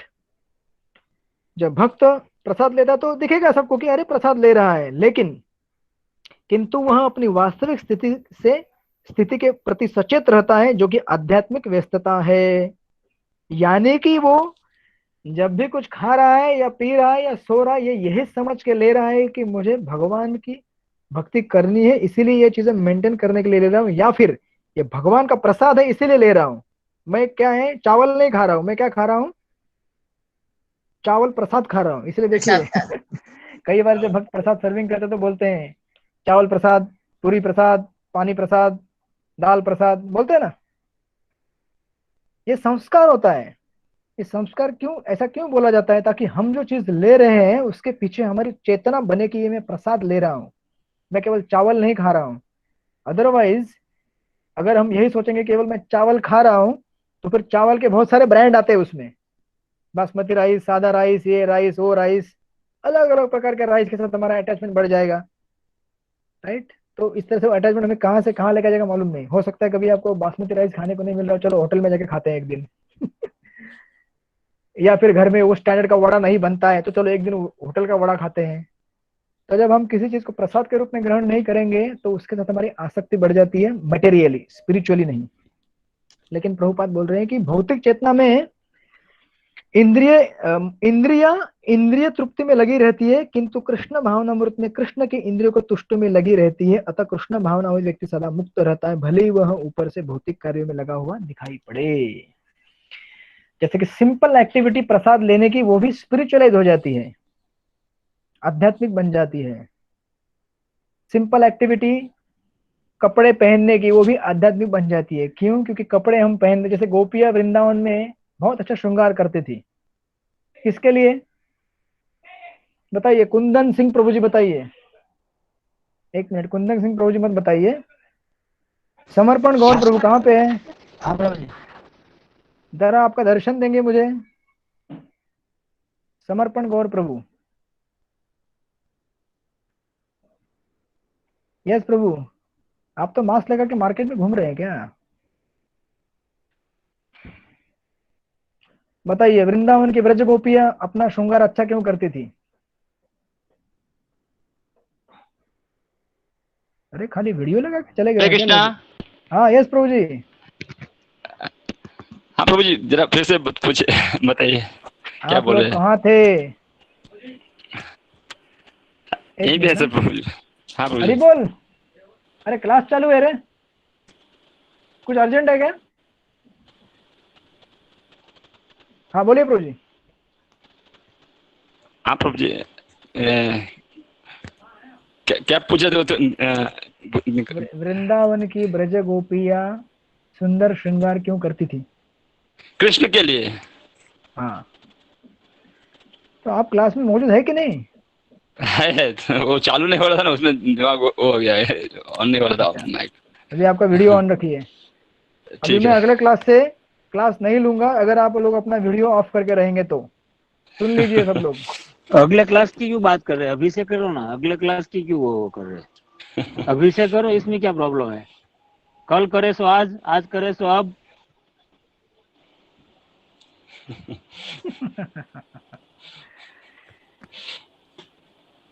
ठीक है। ठीक ठीक। हाँ वीडियो ऑन रखिए, बाकी सब लोग वीडियो ऑन कीजिए। पता नहीं क्यों आप लोग वीडियो ऑफ करते हैं, कुछ प्रॉब्लम है क्या मेरे साथ? क्या आपको मेरा पढ़ाना पसंद नहीं है? आप बोल खाली वीडियो ऑन करके अटेंडेंस लगा के वहां से भाग रहे हैं। हृदय से बोलो ना प्रभु जी, सब लोग ऐसे ही रखकर इधर उधर चलते रहते हैं, 6:15 बजे बंद कर देंगे। आप ट्राई करना है तो कर लीजिए, 50% लोग अब नहीं होंगे। इससे अच्छा है कि आप रिकॉर्डिंग करके भेज दीजिए, हम लोग अपने समय से सुन लेंगे। अच्छा ठीक है, चलेगा। अगले क्लास से मैं यही करूंगा अभी, हाँ, क्योंकि तो आप लोग इसका मतलब तो यही हुआ ना प्रभु जी। तो अटेंडेंस कैसे होगा? हरी बोल प्रभु जी। हाँ यस माता जी। अटेंडेंस कैसे होगा? हरी बोल। हाँ माता हरी जी बोल बोलिए। प्रभु जी। यस बोलिए। ऐसा जूम रिकॉर्डिंग होगा तो प्रभु जी वो क्लास का जो मतलब अभी को जो ये है ना कि हमारे मन एकदम पढ़ाई में वो नहीं रहेगा। रिकॉर्डिंग सुनते सुनते इधर उधर हो जाएगा, जैसे हम लोग बैठे हैं ना वो भी नहीं रहेगा प्रभु जी। जूम क्लास में तो हमारे एक ये है कि हम लोग को नहीं बैठना बैठे, है। खाली हम लोग नहीं बैठे, आप बैठे हैं। बाकी कौन कौन बैठा है, कौन कौन नहीं, कैसे पता चलेगा? ठीक है, चलेगा चलेगा। शांति रखिए, प्रभु जी शांति बनाए रखिए। क्लास मेरा कहने कंटिन्यू का यही रखिए, हम तात्पर्य। लोग तो है, हम लोग अटेंड कर रहे हैं क्लास। जिसको इंटरेस्ट रहेगा प्रभु जी खुद ही बैठेगा, जिसको इंटरेस्ट नहीं है तो क्या बैठेगा। और प्रभु जी बाकी लोगों के लिए चलेगा रिकॉर्डिंग भेज दीजिए आप, वरना तो चलेगा चलेगा। शांति। लेकिन आप लोग अगर है, आप लोग अगर क्लास में मौजूद है, अगर आप अपना वीडियो ऑन रखेंगे तो बाकी लोग भी देखेंगे कि इतने सारे लोग हैं, तो उनको उत्साह मिलेगा। मेरा ये कहने का अर्थ है। और मैं कभी किसी को पूछूंगा तो ऐसा नहीं कि वो व्यक्ति कहाँ है पता नहीं, गायब। ठीक है, एनीवे लेट्स कंटिन्यू अहेड। तो इस तरह से योगीजन कार्य करते हैं कि आप क्लास में हैं फिर भी नहीं है।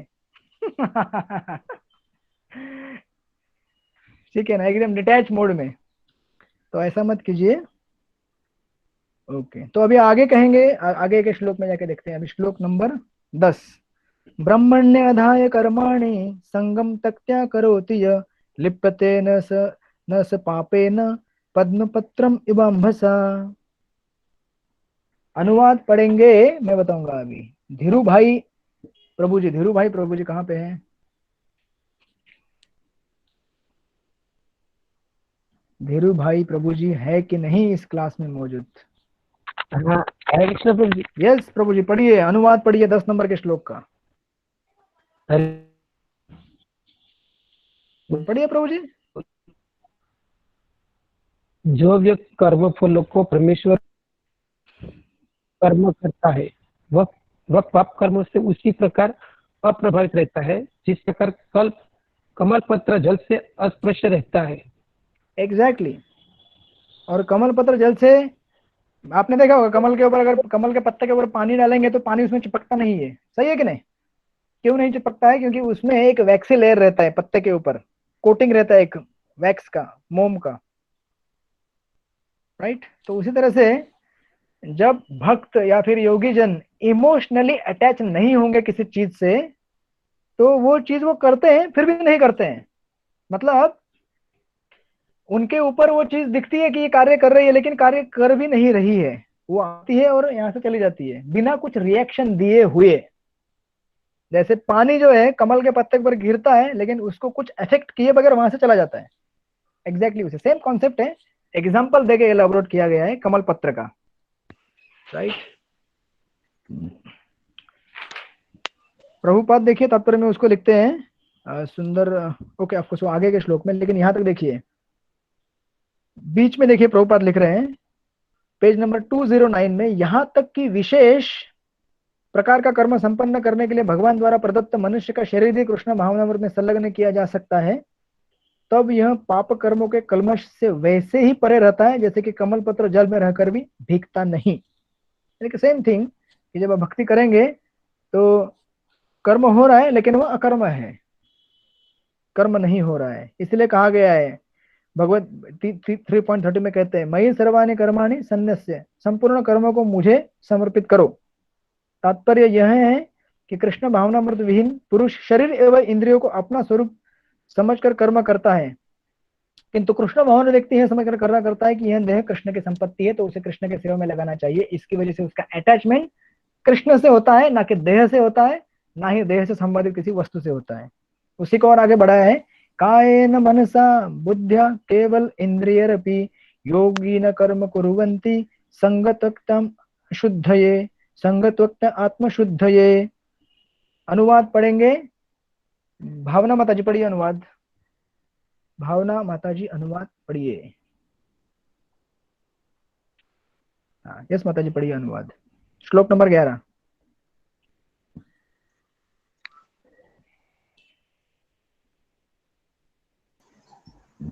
प्रभु जी भावना माता जी ना? हाँ भावना माता जी, भावना ककड़िया। ओके हरे कृष्ण। यस माता जी। योग्य जन आसक्त रहित होकर शरीर मन बुद्धि तथा इंद्रियों के द्वारा भी केवल शुद्धि के लिए कर्म करते हैं। करेक्ट।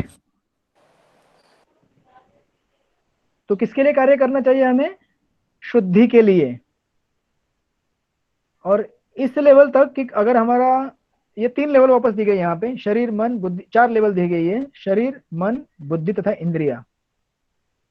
सबसे हाईएस्ट क्या है? अपनी बुद्धि को लगाना, उसके नीचे अपने मन को लगाना, अगर मन नहीं लग सकता तो कम से कम इंद्रियों को लगाना भगवान की सेवा में। देखिए कभी कभार ऐसा होता है, बहुत बार हम लोग चैंटिंग करते हैं, हम लोग भगवान का भक्ति का बहुत सारा अंग का सेवा करना चाहते हैं, लेकिन हमारा मन वहां पे नहीं रहता, होता है ना ऐसे बार, लेकिन एटलीस्ट हमारी सेंसेस तो एंगेज रहते हैं।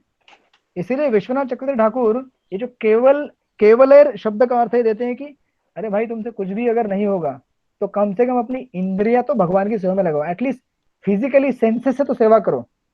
भले मन नहीं लगेगा चलेगा, बुद्धि नहीं लगेगी चलेगा, ऐसा एक अर्थ देते हैं विश्वनाथ चक्रवर्ती ठाकुर यहाँ पे। और प्रभुपाद इसका सुंदर कोरिलेशन दे रहे, देखिए ये वीडियो इसका ऑन करो, वीडियो। इह यस्य हरेर दास्य कर्मणा मनसा गिरा निखिलावस्थासु जीवन मुक्त से उच्चते। जो व्यक्ति भगवान का, सेम चीज जो पिछले 3-4 श्लोकों में रिपीटेशन हो रहा है थीम, कि जो व्यक्ति अपने मन शरीर बुद्धि तथा वाणी से कृष्ण भाव में कर्म करता है, वह व्यक्ति संसार में रहते हुए क्या होता है? मुक्त होता है। क्यों मुक्त होता है? क्यों मुक्त होता है वो? बताइए कोई भी। क्योंकि वो सारे कर्म भगवान की सेवा के लिए कर रहा है। करेक्ट, अपने लिए नहीं कर रहा है वो, किसी चीज वस्तु या व्यक्ति के प्रति आसक्त नहीं रहता। करेक्ट, ओके, मतलब आप लोग ट्रैक में हैं। Let's go ahead. पहले ही लेक्चर में बता चुके हैं कि कृष्ण भावनामृत कर्म करने से तो जो सकाम कर्म के फल बंधन नहीं बनते, वो व्यक्ति मतलब वो मुक्त रहता है। ऑलरेडी हमने पहले आई थिंक 5.2 में ही देखा है प्रभु जी। यस यस यस यस, अहंकार नहीं आता है। करेक्ट। भले वो तथाकथित अनेक भौतिक कार्यकलापों में व्यस्त क्यों न रहे, उसमें अहंकार रहता है क्योंकि वो विश्वास नहीं रखता कि वह भौतिक शरीर है अथवा यह शरीर उसका है। वो जानता है कि सब कुछ भगवान का है, ये मन वाणी सब कुछ, इसलिए सब कुछ भगवान की सेवा में लगा देना चाहिए। ओके। और जीव गोस्वामी का एक विश्लेषण है जीवन मुक्त के बारे में, जो इस श्लोक में दिया है, इसी श्लोक के कमेंट्री में देते हैं वो। जीवन मुक्त, बेसिकली जीवन मुक्त का अर्थ क्या होता है कि इसी जीवन में रहते हुए भी, इस शरीर में रहते हुए भी वो क्या है, मुक्त है। मतलब वो केवल अभी क्या कर रहा है, वेट कर रहा है कि मेरा कर्म कब खत्म होने वाला है। केवल अपने कर्म को खत्म होने का वेट कर रहा है ताकि शरीर को छोड़ के वो आत्मिक प्रगति कर सके। उसी को जीव गोस्वामी या उसी को जीवन मुक्त या देह मुक्त भी कहते हैं। उसी को जीव गोस्वामी ने 3 प्रकार का डेफिनेशन दिया है, 3 कैटेगरी दी है भक्तों की। एक कहते हैं स्वरूप सिद्ध एंड गुणातीत, दूसरा है गुणातीत बट स्वरूप सिद्ध, तीसरा नो गुणातीत नो स्वरूप सिद्ध। देखिए सबसे पहला क्या है, आप केवल सुनिए, सुनने के लिए सुनिए, जस्ट आपके सिलेबस में नहीं है वो, आई मीन टू से आपके इसमें नहीं आएगा एग्जाम में आपको लिखना है तो लिख सकते हैं, जिसमें बता रहा हूँ। इसमें 2 ही टर्म है जो आपको समझना है, स्वरूप सिद्ध और गुणातीत। स्वरूप सिद्ध मतलब जिसने अपना स्वरूप समझ लिया है आध्यात्मिक कि मैं कौन हूँ, और गुणातीत मतलब जो प्रकृति के 3 गुणों के पार जा चुका है। तो सबसे पहली कैटेगरी जीवन मुक्त व्यक्ति की ये है, महाभागवत की ये है कि वो स्वरूप सिद्ध भी है और गुणातीत भी है, प्रकृति के 3 गुणों के पार भी जा चुका है वो, और उसको अपने स्वरूप का बोध भी हो गया कि मैं कौन हूं। तो ऐसे व्यक्ति के दोनों पैर कहां पे हैं, स्पिरिचुअल वर्ल्ड में रखे गए हैं। His both legs are in spiritual world, दोनों पैर उसके कहां पे है, आध्यात्मिक जगत में है। दूसरे कैटेगरी व्यक्ति जो गुणातीत है लेकिन स्वरूप सिद्ध नहीं है, मतलब गुणों के पार जा चुका है लेकिन उसे अपने स्वरूप का बोध नहीं हुआ है, मतलब उसका एक पैर आध्यात्मिक जगत में है, एक पैर भौतिक जगत में है तो आप लोग अपना अपना विश्लेषण कीजिए किसके पैर कहां पे है, स्वरूप सिद्ध और सॉरी गुणातीत लेकिन स्वरूप सिद्ध नहीं है वो। हम में से बहुत सारे ऐसे लोग हैं ऐसे लोग हम में से नहीं, ये सेकंड कैटेगरी भी हमारे लिए नहीं है, हम लोग गुणातीत है नहीं है अभी भी, राइट। हम में से कुछ हो सकते हैं जिनको अपने स्वरूप का बोध हो चुका है कि मैं कृष्ण का भक्त। स्वरूप का बोध होना मतलब ये नहीं कि उसे ये समझना कि मैं वृंदावन में मैं गोपी हूँ या गोपा हूँ या मयूर हूँ या फूल हूँ या पौधा हूँ, ये नहीं। उसे अपने स्वरूप का बोध होना मतलब ये कि मैं कृष्ण का दास हूँ, इस चीज का रियलाइजेशन हो जाना, साक्षात्कार हो जाना, इसको स्वरूप सिद्ध बोलते हैं। फिर उसमें वो सब कैटेगरी आ गई कि मैं कौन हूँ वहां पे, चाहे मैं मयूर हूँ, ये हूँ, गोपा हूँ, गोपी हूँ, वटेवर। तो उसका एक पैर यहाँ पे है भौतिक जगत में और एक पैर कहाँ पे है, आध्यात्मिक जगत में है। और तीसरा कैटेगरी है जो गुणातीत भी नहीं है, स्वरूप सिद्ध भी नहीं है, जो कि हम में से बहुत सारे लोग हैं। ना हम प्रकृति के 3 गुणों के पार जा चुके हैं और ना ही हमें स्वरूप का बोध हुआ है, फिर भी शास्त्र और हमारे वैष्णव आचार्य हमें फिर भी महाभागवत कहते हैं। क्यों? क्योंकि हमारे दोनों पैर भले इस जगत में है लेकिन हमारी आंखें कहाँ पे हैं, आध्यात्मिक जगत में लगी हुई है कि मैं वहां कब जाऊंगा, वो मुझे कब प्राप्त होगा। इसलिए ये तो वैष्णव आचार्य की महानता है कि वो ऐसा कह रहे हैं हमको। और इसमें प्रिंसिपल क्या है, निष्ठा का, फिक्सिटी। भले हमारे दोनों पैर यहाँ पे हैं लेकिन हमारा मन, हमारी श्रद्धा, हमारी निष्ठा कहाँ लगी हुई है, आध्यात्मिक जगत में लगी हुई है, भक्ति में लगी हुई है। और इस प्रक्रिया को करते रहने से धीरे धीरे क्या होने वाला है, एक दिन हम गुणातीत भी हो जाएंगे, एक दिन स्वरूप सिद्ध भी हो जाएंगे। जब तक हमारा ये डिटर्मिनेशन है, व्यवसायित्मिक का बुद्धि एक है कुरुनंदन, जब तक हम इस व्यवसाय में फिक्स हैं, दृढ़ हैं कि मुझे भक्ति करनी है, तब तक हमें क्या कहा गया है, महाभागवत कहा गया। तो आप सब लोग महाभागवत है। यहाँ पे सबसे बड़े महाभागवत हमारे सुपरवाइजर सर हैं, उसके बाद सबका नंबर लगेगा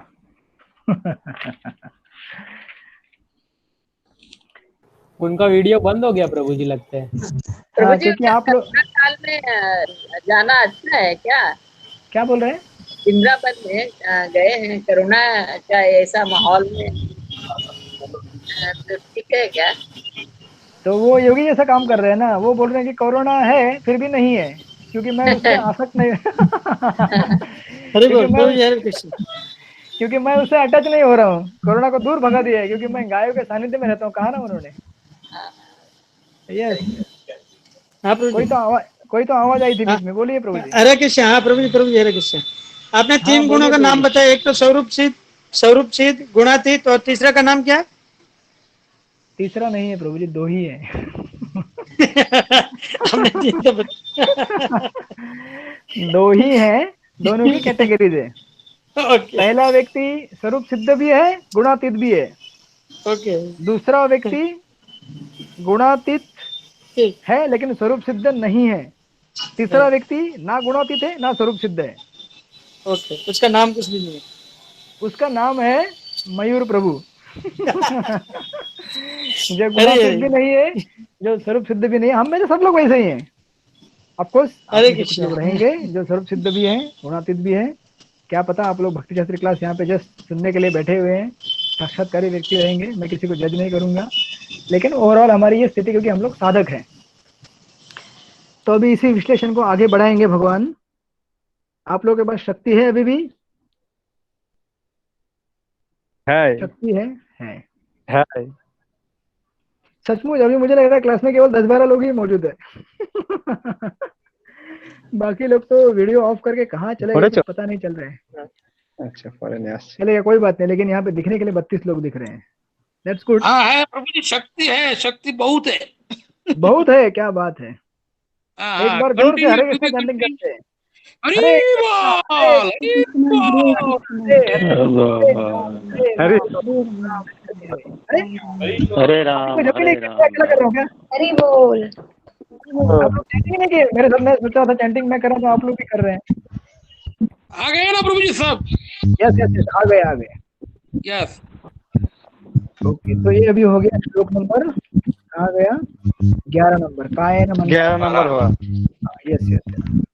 अभी देखते हैं श्लोक नंबर 12 नंबर। युक्त कर्म फलम त्यक्ता शांति मापनोति नैष्टिकम् अयुक्तम काम कारेण फले सक्तो निबध्यते। अनुवाद पढ़ेंगे। अनुराधा माता जी पढ़िए अनुवाद। हरे कृष्ण प्रभु जी, धन्यवाद प्रणाम। श्रील प्रभुपाद द्वारा श्रील प्रभुपाद जय। बढ़िया माता जी। निश्चल भक्त शुद्ध शांति प्राप्त करता है क्योंकि वो समस्त कर्मफल मुझे अर्पित कर देता है। किंतु जो व्यक्ति भगवान से युक्त नहीं है और जो अपने भ्रम का फल कामी है वो बंध जाता है। हरे कृष्ण।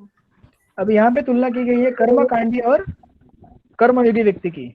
बीच में भगवान ने क्या किया, अचानक श्लोक डाल दिया एक। अभी तो वैसे चल रहा है ज्ञान योगी और कर्मयोगी का, दोनों का अंतर में भेद चल रहा है, लेकिन एक श्लोक डाल दिया यहाँ पे कर्मकांडी और कर्मयोगी के बीच के अंतर का। क्योंकि पीछे के श्लोक में कहा गया था कि योगी जन क्या करते हैं, सारे अपने मन बुद्धि इंद्रियों वाणी से कर्म करते हैं शुद्धि के लिए, लेकिन वही जो अगर भौतिक लोगों के बारे में सोचेंगे तो वो क्या करते हैं, अपने कर्म फल प्राप्त करने के लिए, कर्म का फल लेने के लिए कार्य करते हैं, जो एग्जैक्टली अपोजिट है योगी जनों के। और ऐसे व्यक्ति क्या होते हैं जो शुद्धि के लिए प्रयास करते हैं, वो निश्चल भक्त शुद्ध शांति प्राप्त करता है क्योंकि वह समस्त कर्मफल मुझे अर्पित कर देता है। राइट। अब इसी को और आगे भगवान बढ़ाएंगे। अभी मैं तात्पर्य में एक पॉइंट देखिए, इस तात्पर्य पेज नंबर 210 में इसी 12 के तात्पर्य में लास्ट की 2-3 लाइनें हैं। लिखते हैं प्रभुपाद की, किंतु जो इंद्रिय तृप्ति के लिए लाभ के लोभ में फंसा रहता है उसे शांति नहीं मिल सकती। जैसे चैतन्य चरितामृत श्लोक कहा गया है, भुक्ति मुक्ति सिद्धि कामी सकली अशांत।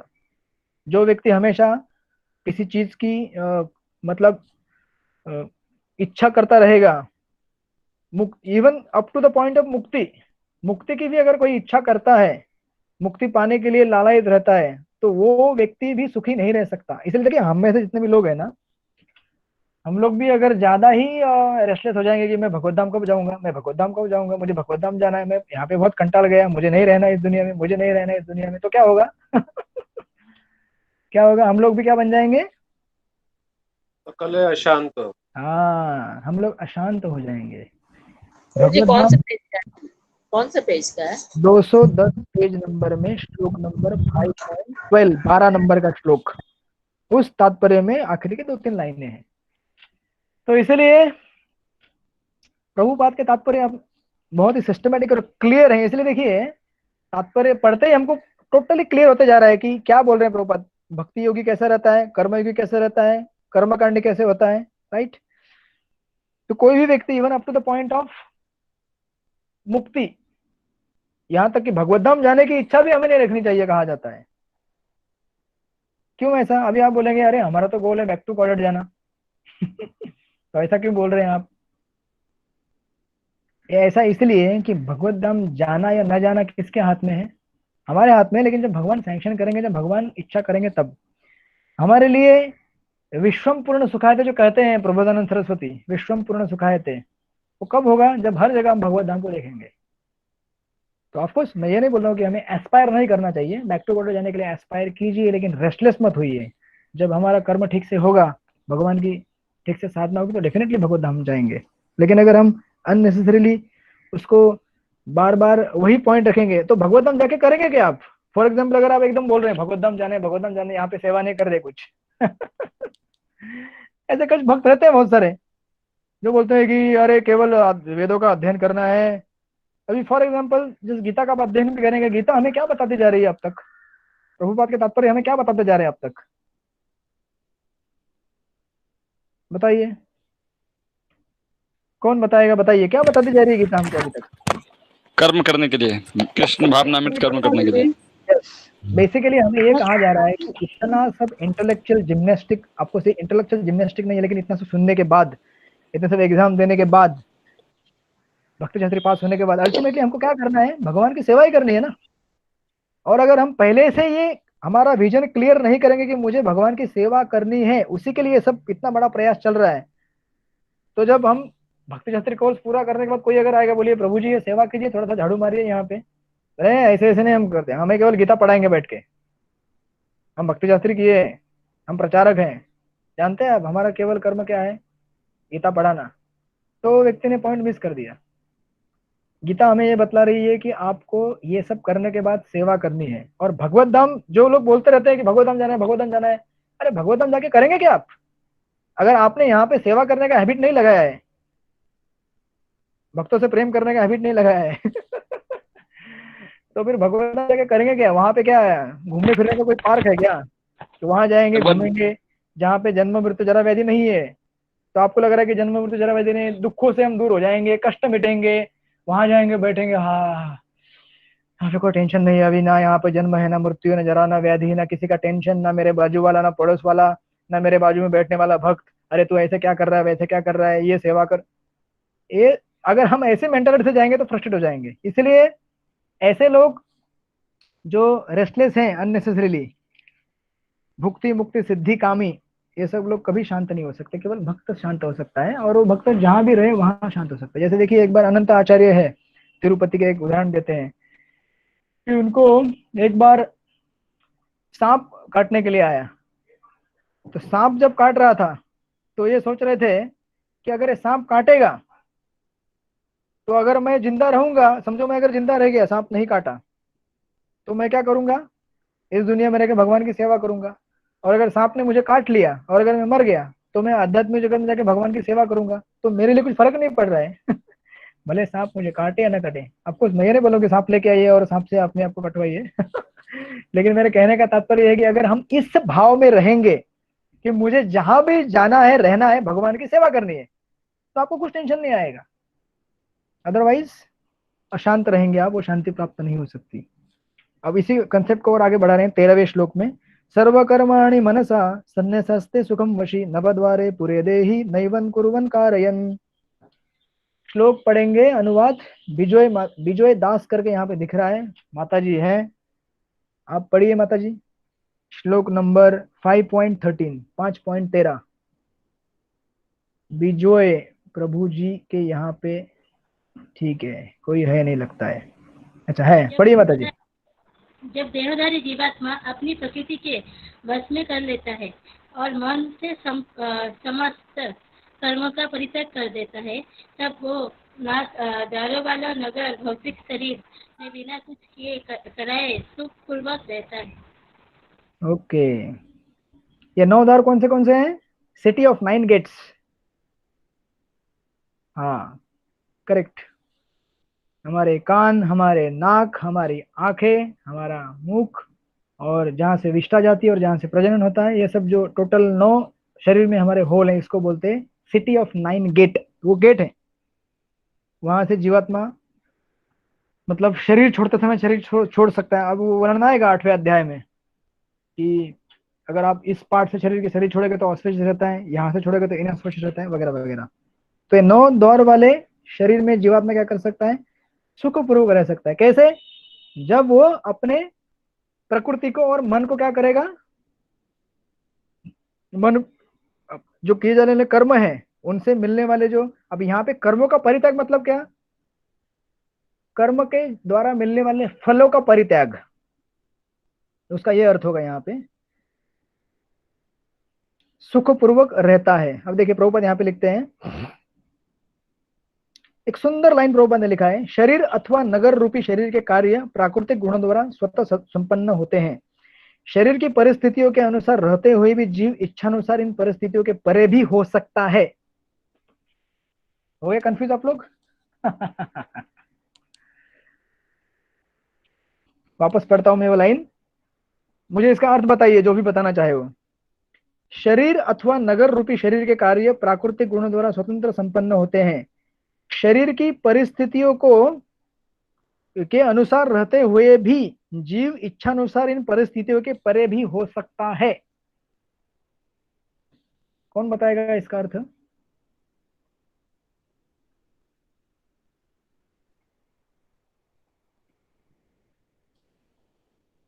कृष्ण प्रभु जी। यस प्रभु जी बोलिए। यहाँ पे प्रभुपाद जी कह रहे हैं कि शरीर अथवा नगर रूपी शरीर के कार्य प्राकृतिक गुणों द्वारा स्वतः संपन्न होते हैं। करेक्ट। शरीर में हमें कुछ करने की आवश्यकता नहीं है, शरीर के अंदर ही ऐसा मैकेनिज्म बनाया गया है जिससे ये शरीर चलते रहता है। करेक्ट। और शरीर की परिस्थितियों के अनुसार रहते हुए भी जीव इच्छानुसार इन परिस्थितियों से परे भी हो सकता है। मतलब जीव भले इस शरीर के अंदर बंधा हुआ है लेकिन वो इस शरीर के होने वाले कार्यों से परे रह सकता है।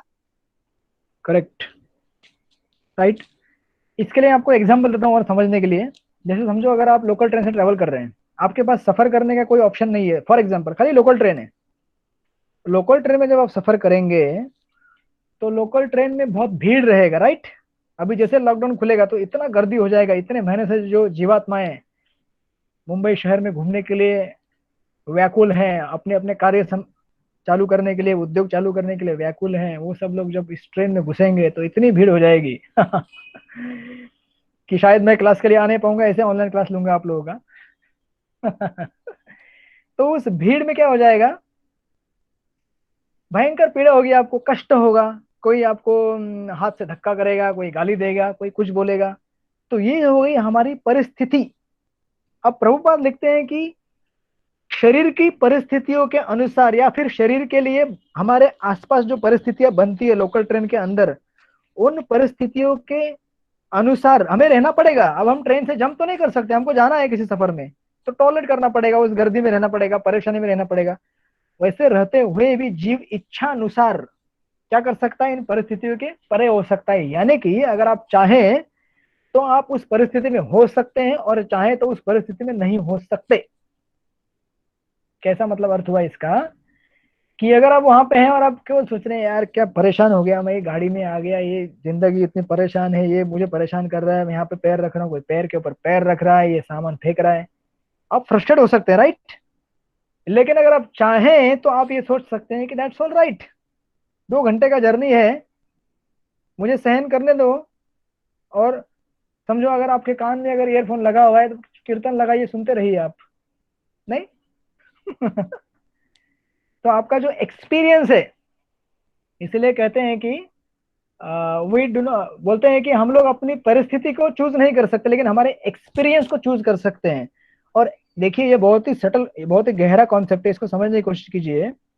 क्योंकि जब आप अपने एक्सपीरियंस को चूज करते हैं, सिलेक्ट करते हैं, उस एक्सपीरियंस के बेस के ऊपर आपका आने वाला शरीर बनता रहता है।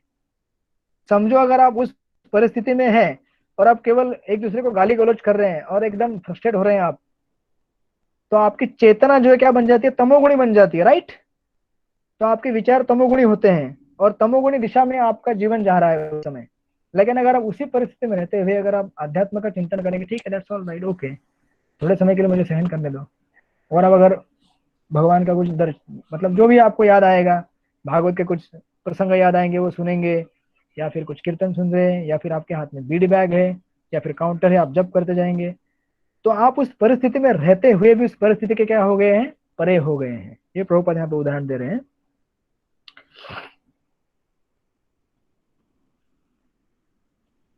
इसलिए देखिए इस परपोर्ट के लास्ट में एक लाइन है, श्वेतावसर उपनिषद 3.18 का ये कोटेशन दिया गया, नव द्वारे पूरे दे ही हमसो ले ले आए थे बही।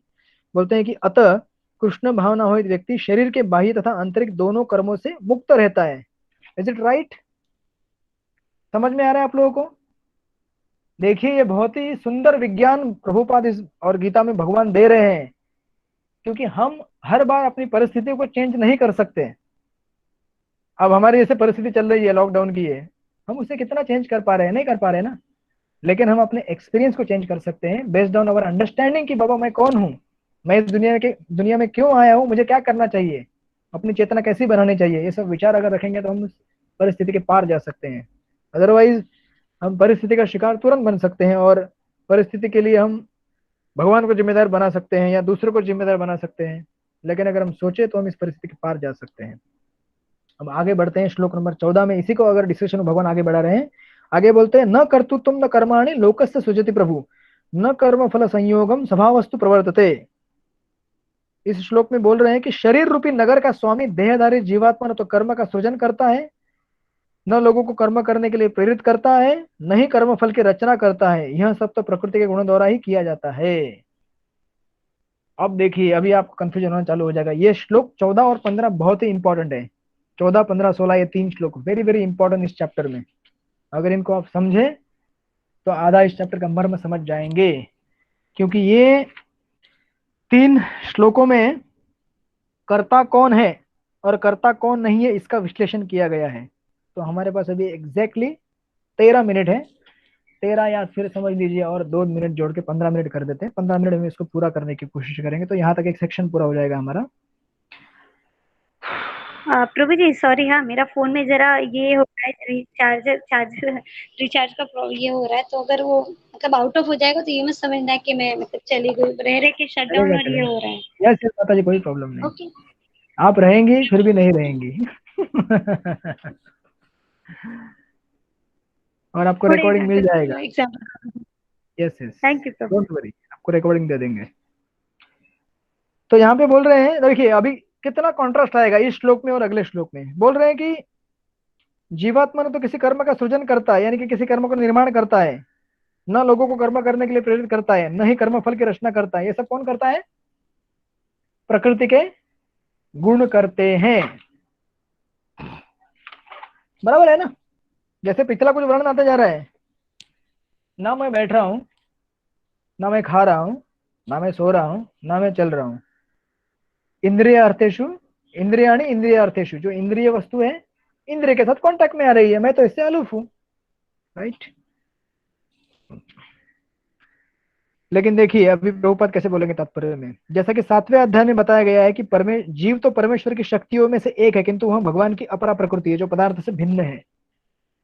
संयोग, अभी ठीक से ये तात्पर्य देखिए, संयोग व परा प्रकृति या जीव अनादिकाल से प्रकृति के संपर्क में आ रहा है, राइट। जिस नाशवान शरीर या भौतिक आवास को वह प्राप्त करता है वह अनेक कर्मों और उनके फलों का कारण है। अभी प्रभुपाद तो तात्पर्य में डायरेक्टली लिख रहे हैं कि वो सब किसका कारण है? इसके लिए कौन कारण है? अपने कर्मों की वजह से उसको मिला है। हालांकि यहाँ पे अनुवाद में भगवान क्या बोल रहे हैं कि कोई भी कर्म फल की रचना जीवात्मा नहीं करता है, किसी भी कर्म के लिए वो रिस्पॉन्सिबल नहीं है और नहीं वो किसी को कर्म करने के लिए प्रेरित करता है। तो कौन जिम्मेदार है? प्रकृति के गुण। लेकिन देखिए तात्पर्य को ठीक से पढ़ते जाइए। ऐसे बद्ध वातावरण में रहते हुए मनुष्य अपने आप को शरीर मानकर शरीर के कर्म फलों का भोग करता है। अनंत काल से उपार्जित यह अज्ञान ही शारीरिक सुख दुख का कारण है। जो ही जीव, अब देखिए ये लाइन, जो ही जीव शरीर के कार्यों से पृथक हो जाता है तो ही वह कर्म बंधन से मुक्त हो जाता है। सेम चीज जो हम पीछे कई श्लोकों में देख चुके हैं। शरीर के कार्यों से पृथक हो जाता है मतलब मैं खा रहा हूं फिर भी नहीं खा रहा हूं, मैं चल रहा हूं फिर भी नहीं चल रहा हूं, मैं सुन रहा हूं फिर भी नहीं सुन रहा हूं, लाइक दैट। और आगे वहां पे बहुत सुंदर एक वर्णन दिया है, बहुत ही पंच लाइन है प्रभुपाद का। वहां पे कहते हैं कि वह तो इस भवसागर के बीच जीवन संघर्ष में रत प्राणी है। सागर की लहरें उसे उछालती रहती है, किंतु उन पर उसका वश नहीं चलता। उसके उद्धार का एकमात्र साधन है कि दिव्य कृष्ण भावनामृत द्वारा समुद्र के बाहर आए। इसी के द्वारा समस्त अशांति से उसकी रक्षा हो सकती है। तो इस तात्पर्य से अभी तक क्लियर नहीं हो रहा है आपको कि एक्चुअली फिर करता कौन है। भगवान अनुवाद में बोल रहे हैं कि सब प्रकृति के गुणों द्वारा होता है, लेकिन जैसे ही आगे वाले श्लोक में जाएंगे, जिसको हम लेते हैं अभी, लीजिए, नादत्ते कस्यचित् पापम न चैव सकृतं विभु अज्ञानेन आवृत्तम ज्ञानम तेन मुह्यन्ति जन्तव। अनुवाद पढ़ेंगे। रवि प्रभु आए हैं यहाँ पे ऑनलाइन, पढ़िए प्रभु जी। रवि प्रभु कहाँ पे? पढ़िए प्रभु जी, श्लोक नंबर 5.14 पढ़िए।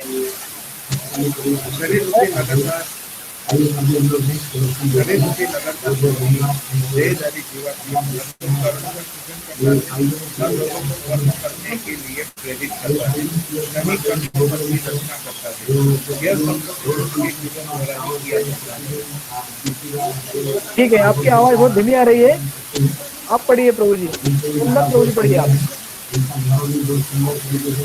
परमेश्वर ना तो किसी के पापों को ग्रहण करता है ना पुण्य को, किंतु सारे देहधारी जीव उस अज्ञान के कारण मोहग्रस्त रहते हैं जो उनके वास्तविक ज्ञान को आच्छादित किए रहता है। ओके, अभी देखिए इस श्लोक में कितना क्लियरली बता रहे हैं। मतलब देखिए, पिछले श्लोक में जो शब्द का इस्तेमाल किया गया था, स्वभाव वस्तु प्रवर्तते, स्वभाव शब्द के दो अर्थ होते हैं, या फिर स्वभाव से रिलेटेड एक शब्द है प्रकृति। एक प्रकृति मतलब क्या? ये प्रकृति, राइट। और स्वभाव मतलब जो हमारा स्वभाव बना है, लेकिन वो किसकी वजह से बना हुआ है? जो भौतिक प्रकृति है उसके जो 3 गुण हैं, वो जो गुण हमारे ऊपर कार्य करते हैं, उसकी वजह से जो हमारा स्वभाव बनता है उसे कहते हैं स्वभाव। इस श्लोक में आप लोगों को क्लियर हो रहा है? आप लोगों को क्लियर हो रहा है क्या स्वभाव का अर्थ? यस रवि प्रभु, स्वभाव, तो ये स्वभाव है, राइट। तो अभी आप बोलेंगे ठीक है, मैं कुछ करता नहीं, मैं किसी से करवाता नहीं, कर्मफल में उत्पन्न करता नहीं, मेरे ऊपर कौन कार्य कर रहा है? स्वभाव मेरा कार्य कर रहा है। और वो स्वभाव कहाँ से बना हुआ है? प्रकृति के गुणों द्वारा बनाया गया है। तो इसका मतलब किसी चीज के लिए मैं जिम्मेदार नहीं हूं। कौन जिम्मेदार है? प्रकृति के 3 गुण। अब प्रकृति के 3 गुण किसके कंट्रोल में है? भगवान के। तो इसका मतलब भगवान जिम्मेदार है? भगवान भगवान जिम्मेदार है? नहीं, भगवान जिम्मेदार नहीं। इसलिए भगवान आगे के श्लोक में क्लैरिफाई कर रहे हैं कि परमेश्वर, अभी खुद को भगवान नहीं बोल रहे हो, परमेश्वर करके थर्ड पार्टी करके बोल रहे हैं, इसलिए क्लियर कर रहे हैं आगे के श्लोक में, परमेश्वर न तो किसी के पापों को ग्रहण करता है न पुण्यों को, किंतु देहधारी जीव उस अज्ञान के कारण मोहग्रस्त रहते हैं जो उनके वास्तविक ज्ञान को आच्छादित किए रहता है। यानी कि कहने का अर्थ यह है कि जीवात्मा अपने चीजों के लिए खुद जिम्मेदार है। और ये जो प्रकृति के जो, अभी देखिए इसका कनेक्शन ठीक से देखिए, जीव ना तो करता है, ना कराता है, और ना ही कर्मफल प्रोड्यूस करता है। सब कुछ करने वाले प्रकृति के गुण हैं, बराबर। उसके ऊपर जो कार्य कर रहे हैं प्रकृति के गुण, सही है कि नहीं? यहां तक समझ में आया आप लोगों को? तो कोई बोलेगा प्रकृति के गुण तो भगवान कंट्रोल करते हैं, तो भगवान जिम्मेदार है? नहीं। इसके लिए आगे के श्लोक में कहा गया कि भगवान किसी के लिए जिम्मेदार नहीं है, या बल्कि जीवात्मा खुद जिम्मेदार है। और जीवात्मा अलग अलग प्रकार के प्रकृति के गुणों को सिलेक्ट करता है, चूज करता है। अब सत्व गुण सबसे अच्छा गुण है, वो उसको लेता नहीं है, तमोगुण को लेता है, रजोगुण को लेता है। किसकी वजह से? अज्ञानेन आवृत्तम ज्ञानम। उसका जो ज्ञान है वो क्या हुआ है? आच्छादित हो गया है कि मुझे किस तरह से कार्य करना चाहिए, मुझे प्रकृति का कौन सा गुण लेना चाहिए। ये जब अज्ञान जीवात्मा के ऊपर छाया रहता है, उस समय वो प्रकृति के कौन से गुण को हमें लेना चाहिए, किसके साथ हमारा संग होना चाहिए, वो डिसाइड नहीं कर पाता है। अब देखिए, इसको समझने के लिए एक बहुत ही सटीक और सुंदर विश्लेषण दिया है वेदांत सूत्र में। बलदेव विद्याभूषण एक बहुत बड़ा एक ऐसे देते हैं, उसको मैं शॉर्ट में समराइज करूंगा आपको। कर्ताधिकरण करके एक टॉपिक है, कर्ताधिकरण, यानी कि कर्ता कौन है, आखिर है कौन कर्ता। आप यहाँ पे पहले बोले कि जीव कर्ता नहीं है, वो फल निर्माण नहीं करता है, दूसरों से कार्य नहीं करवाता है। अब भगवान भी बोल रहे हैं मैं भी जिम्मेदार नहीं हूं, तो कौन जिम्मेदार है? मुह्यंती जंतव, जो अज्ञान जो जीवात्मा में छाया हुआ है वो जिम्मेदार है। अब इसको और एनालाइज करने के लिए यहाँ पे सुंदर सुंदर उदाहरण दिए गए हैं, बलदेव विद्याभूषण देते हैं। सबसे पहले चीज ये बताते हैं कि अगर जीवात्मा कर्ता नहीं है, हम लोग आगे बढ़े इस टॉपिक में कि यहीं पे पॉज करें, आप लोग बताइए, क्योंकि थोड़ा टेक्निकल है ये। बोलिए, आगे बढ़िए प्रभु जी, आगे बढ़िए प्रभु जी। अभी चिल्ड्रंस भगवद गीता क्लास है, तो मुझे 6 बजे है। अच्छा ठीक है, ठीक है, काम करेंगे। Okay okay okay okay Prabhu ji, thank you, Hare Krishna. Yes thank you. एक काम करेंगे, मैं आपको इस श्लोक के प्रश्न दे दूंगा, यहाँ तक आप स्टडी कीजिएगा। यहाँ तक हो गया समझ लीजिए, केवल 10-15 मिनट का डिस्कशन है, और वो हम पिछले क्लास अगले क्लास में करेंगे। लेकिन अपना ऑफिशियल सिलेबस यहाँ तक हो गया है, मतलब सिलेबस जिसको पूरा करने का है वो आगे हो गया जो टेंशन है कि सिलेबस पूरा क्यों नहीं हुआ, लेकिन इसका जो सिद्धांतिक कुछ पॉइंट्स हैं वो हम आगे जाके अगले इसमें शुरू में डिस्कस करेंगे, ठीक है? ओके प्रभु जी। क्योंकि यहाँ पे थोड़ा अभी क्या है, सबसे गंभीर जगह आ गया। हाँ प्रभु जी, नहीं समझ में आ रहा है। हाँ, वो बोल रहे करता है फिर भी करता नहीं है, भगवान भी बोल रहे मैं भी करता नहीं हूँ, केवल प्रकृति के गुण करता है। तो जीवात्मा किस तरह से जिम्मेदार है, ये आगे हम देखेंगे अगले आने वाले क्लास में। तो आप लोग रिकॉर्डिंग भेज दीजिएगा, रिकॉर्डिंग। हाँ माता जी, रिकॉर्डिंग भेज दीजिएगा। हाँ ठीक है। हरे कृष्णा। श्रील प्रभुपाद की जय। वांछा प्रभु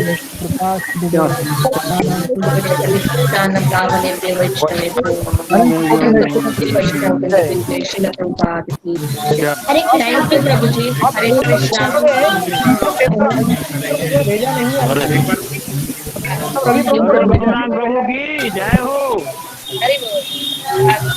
अभी लोगों ने भेजे हैं वो। अरुण गौरांग प्रभु की जय हो, जय हो, जय हो।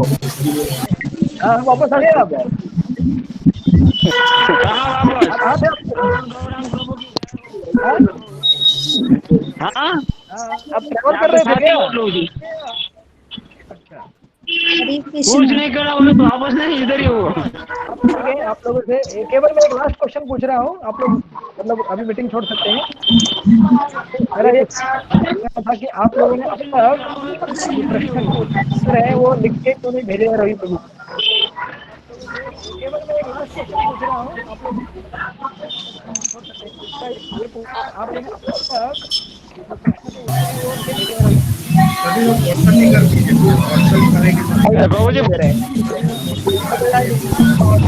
ठीक है, आप लोग क्या चाहिए, ऑनलाइन के क्लास ही ऐसे रहते हैं, इसलिए मैं जब हम लोग ऑफलाइन में सामने रहते हैं तो भी इतना मत करते रहते हैं, तो अभी ऑफलाइन में पता नहीं क्या क्या पढ़ाई कर रहा है, क्या कर रहा है, कोई गार्डन में घूम रहा है, कोई पार्क में घूम रहा है, और इतने गहन गहन सिद्धांत हम लोग प्रभु जी घूम कोई नहीं रहा है। नहीं घूम नहीं रहे हैं, मतलब मेरा कहने का ये है कि आप लोग पढ़ाई कौन सुपरवाइज कर रहे हैं, पता नहीं पढ़ाई कर रहे हैं कि नहीं कर रहे हैं, टेस्ट हो रहा है नहीं हो रहा है। प्रभु जी बुक से सबसे पहले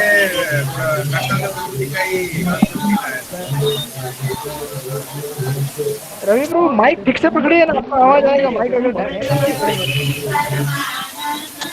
मैं ये बता रहा हूँ, सबसे पहले प्रभु जी का ही आंसर। अच्छा, सबसे पहले नगर प्रभु का आया था, बाकी किसी का नहीं आया। तो आप लोगों से विनती है, कृपया पिछले हफ्ते के जो एग्जाम टेस्ट हैं वो आप लोग जिसके नहीं हुए हैं वो लोग एग्जाम के टेस्ट दे दें लिख के, और इस हफ्ते में जो भी मैं दूंगा वो भी आप दे दें अगले हफ्ते तक, ठीक है, अगले हफ्ते हम लोग इस चैप्टर को पूरा कर देंगे। अभी ज्यादा श्लोक नहीं बचे, 10-15 श्लोक बचे हुए हैं, अगले हफ्ते चैप्टर पूरा हो जाएगा। जय श्रील प्रभुपाद की। जो भेज दिया उसका चेक कर लिया क्या? करूंगा, पूरे आएंगे तभी चेक करूंगा, तब तक नहीं करूंगा।